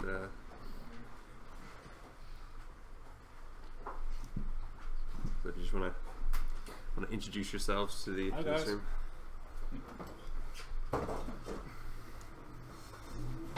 So Hi. yeah, so I'm Jan. I'm the game director of Iron Harvest and one of the 2 studio bosses. I'm Dominic. I'm currently responsible for unit balancing and So basically, it's your fault that the SMG guy is such a strong. yeah, those guys. Yeah, my name is Philip. I'm head of coding and lead coder for Iron Harvest. So it's your fault that the game crashed. Basically, yes. So, okay. Yeah, they're all saying hello. Ask them about doctrines. Are they going to add stuff like doctrines in Company Hero, like commanders and that kind of thing? Are you thinking of adding some kind of ability pack that you can choose for? Well, we're thinking about maybe the heroes might have something like that. So when you play, let's say Anna, that maybe she basically buffs all infantry units or something like that. But it's not clear at the moment. Okay, We'll have to see. he told us he's in charge of balancing. Better go into hiding. Like, tonight go to the pub with them. I believe we are going for a dinner at some point tonight. So yeah, we'll have some drinks and stuff then. For mechs, they should consider smoke cover. Otherwise, mechs seem very first shot advantage reliant. Especially gas mechs would be cool. So yeah, as we've seen, like the first mech sniper that shoots is going to win that engagement most likely. Is there going to be some kind of counterplay with, like, if you use like in Company Heroes, you've got a tank ability called Panzer Tactician, which allows you to pop smoke, which will cover your tank. Yeah. Personally, I don't think that's a great idea. Doing it straight from the off. I believe there's other abilities like a Cromwell, which can do an ability where it fires a smoke canister shot at a specific location. That's a lot better because it's like you have to plan ahead where you're going to fire the smoke. Yeah. Whereas if you just pop an ability, it's like a get out of jail free card. Yeah. So you know, if you're thinking about adding, you know, like more like abilities like smoke and the cover for infantry for pushing forward, and you get some good flanks off, I think that'd be really cool. Yeah. I think it depends a little bit on how we're doing the visibility system. You know, if we do something like Company Heroes 2 with this, you know, real what is it called, real view True or sight true or sight or whatever. whatever. If we do something like that, then we could do something like, for example, smoke bombs or something like that, and then you can hide behind them, and that would be cool. If we do a simpler version of that, then probably we won't do that anything like that. Have to see. How am I enjoying Germany so far? Yeah, it's great. First time in Germany, Oh, and I went to Austria the first time this year as well. And yeah, it's great. I had a look around the scenic route from my Motel 1 to here, and we saw some really cool castles. There's you touch a donkey or mule hoof thing. Apparently, yeah. Apparently, if you it's like a statue. If you touch this statue, the donkey's foot on the statue, apparently you're going to come back to Bremen again, is what I heard. So yeah, interesting little folk things.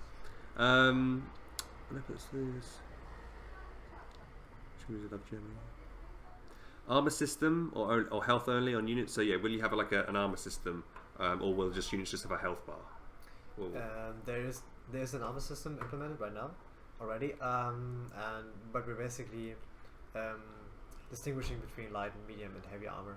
So we don't want to do like very small differences, but something that actually makes a difference and an impact on the gameplay. Okay. So basically the armor determines whether you're making any damage at all, basically, or how much damage you do, and then you just have one health bar, obviously. So and we try to make it as sensible as possible. So for example, if you shoot with a rifle at a mag, then you do only a very little damage, and if you shoot with a bazooka, you do much more. So we want to be as self-explanatory as possible.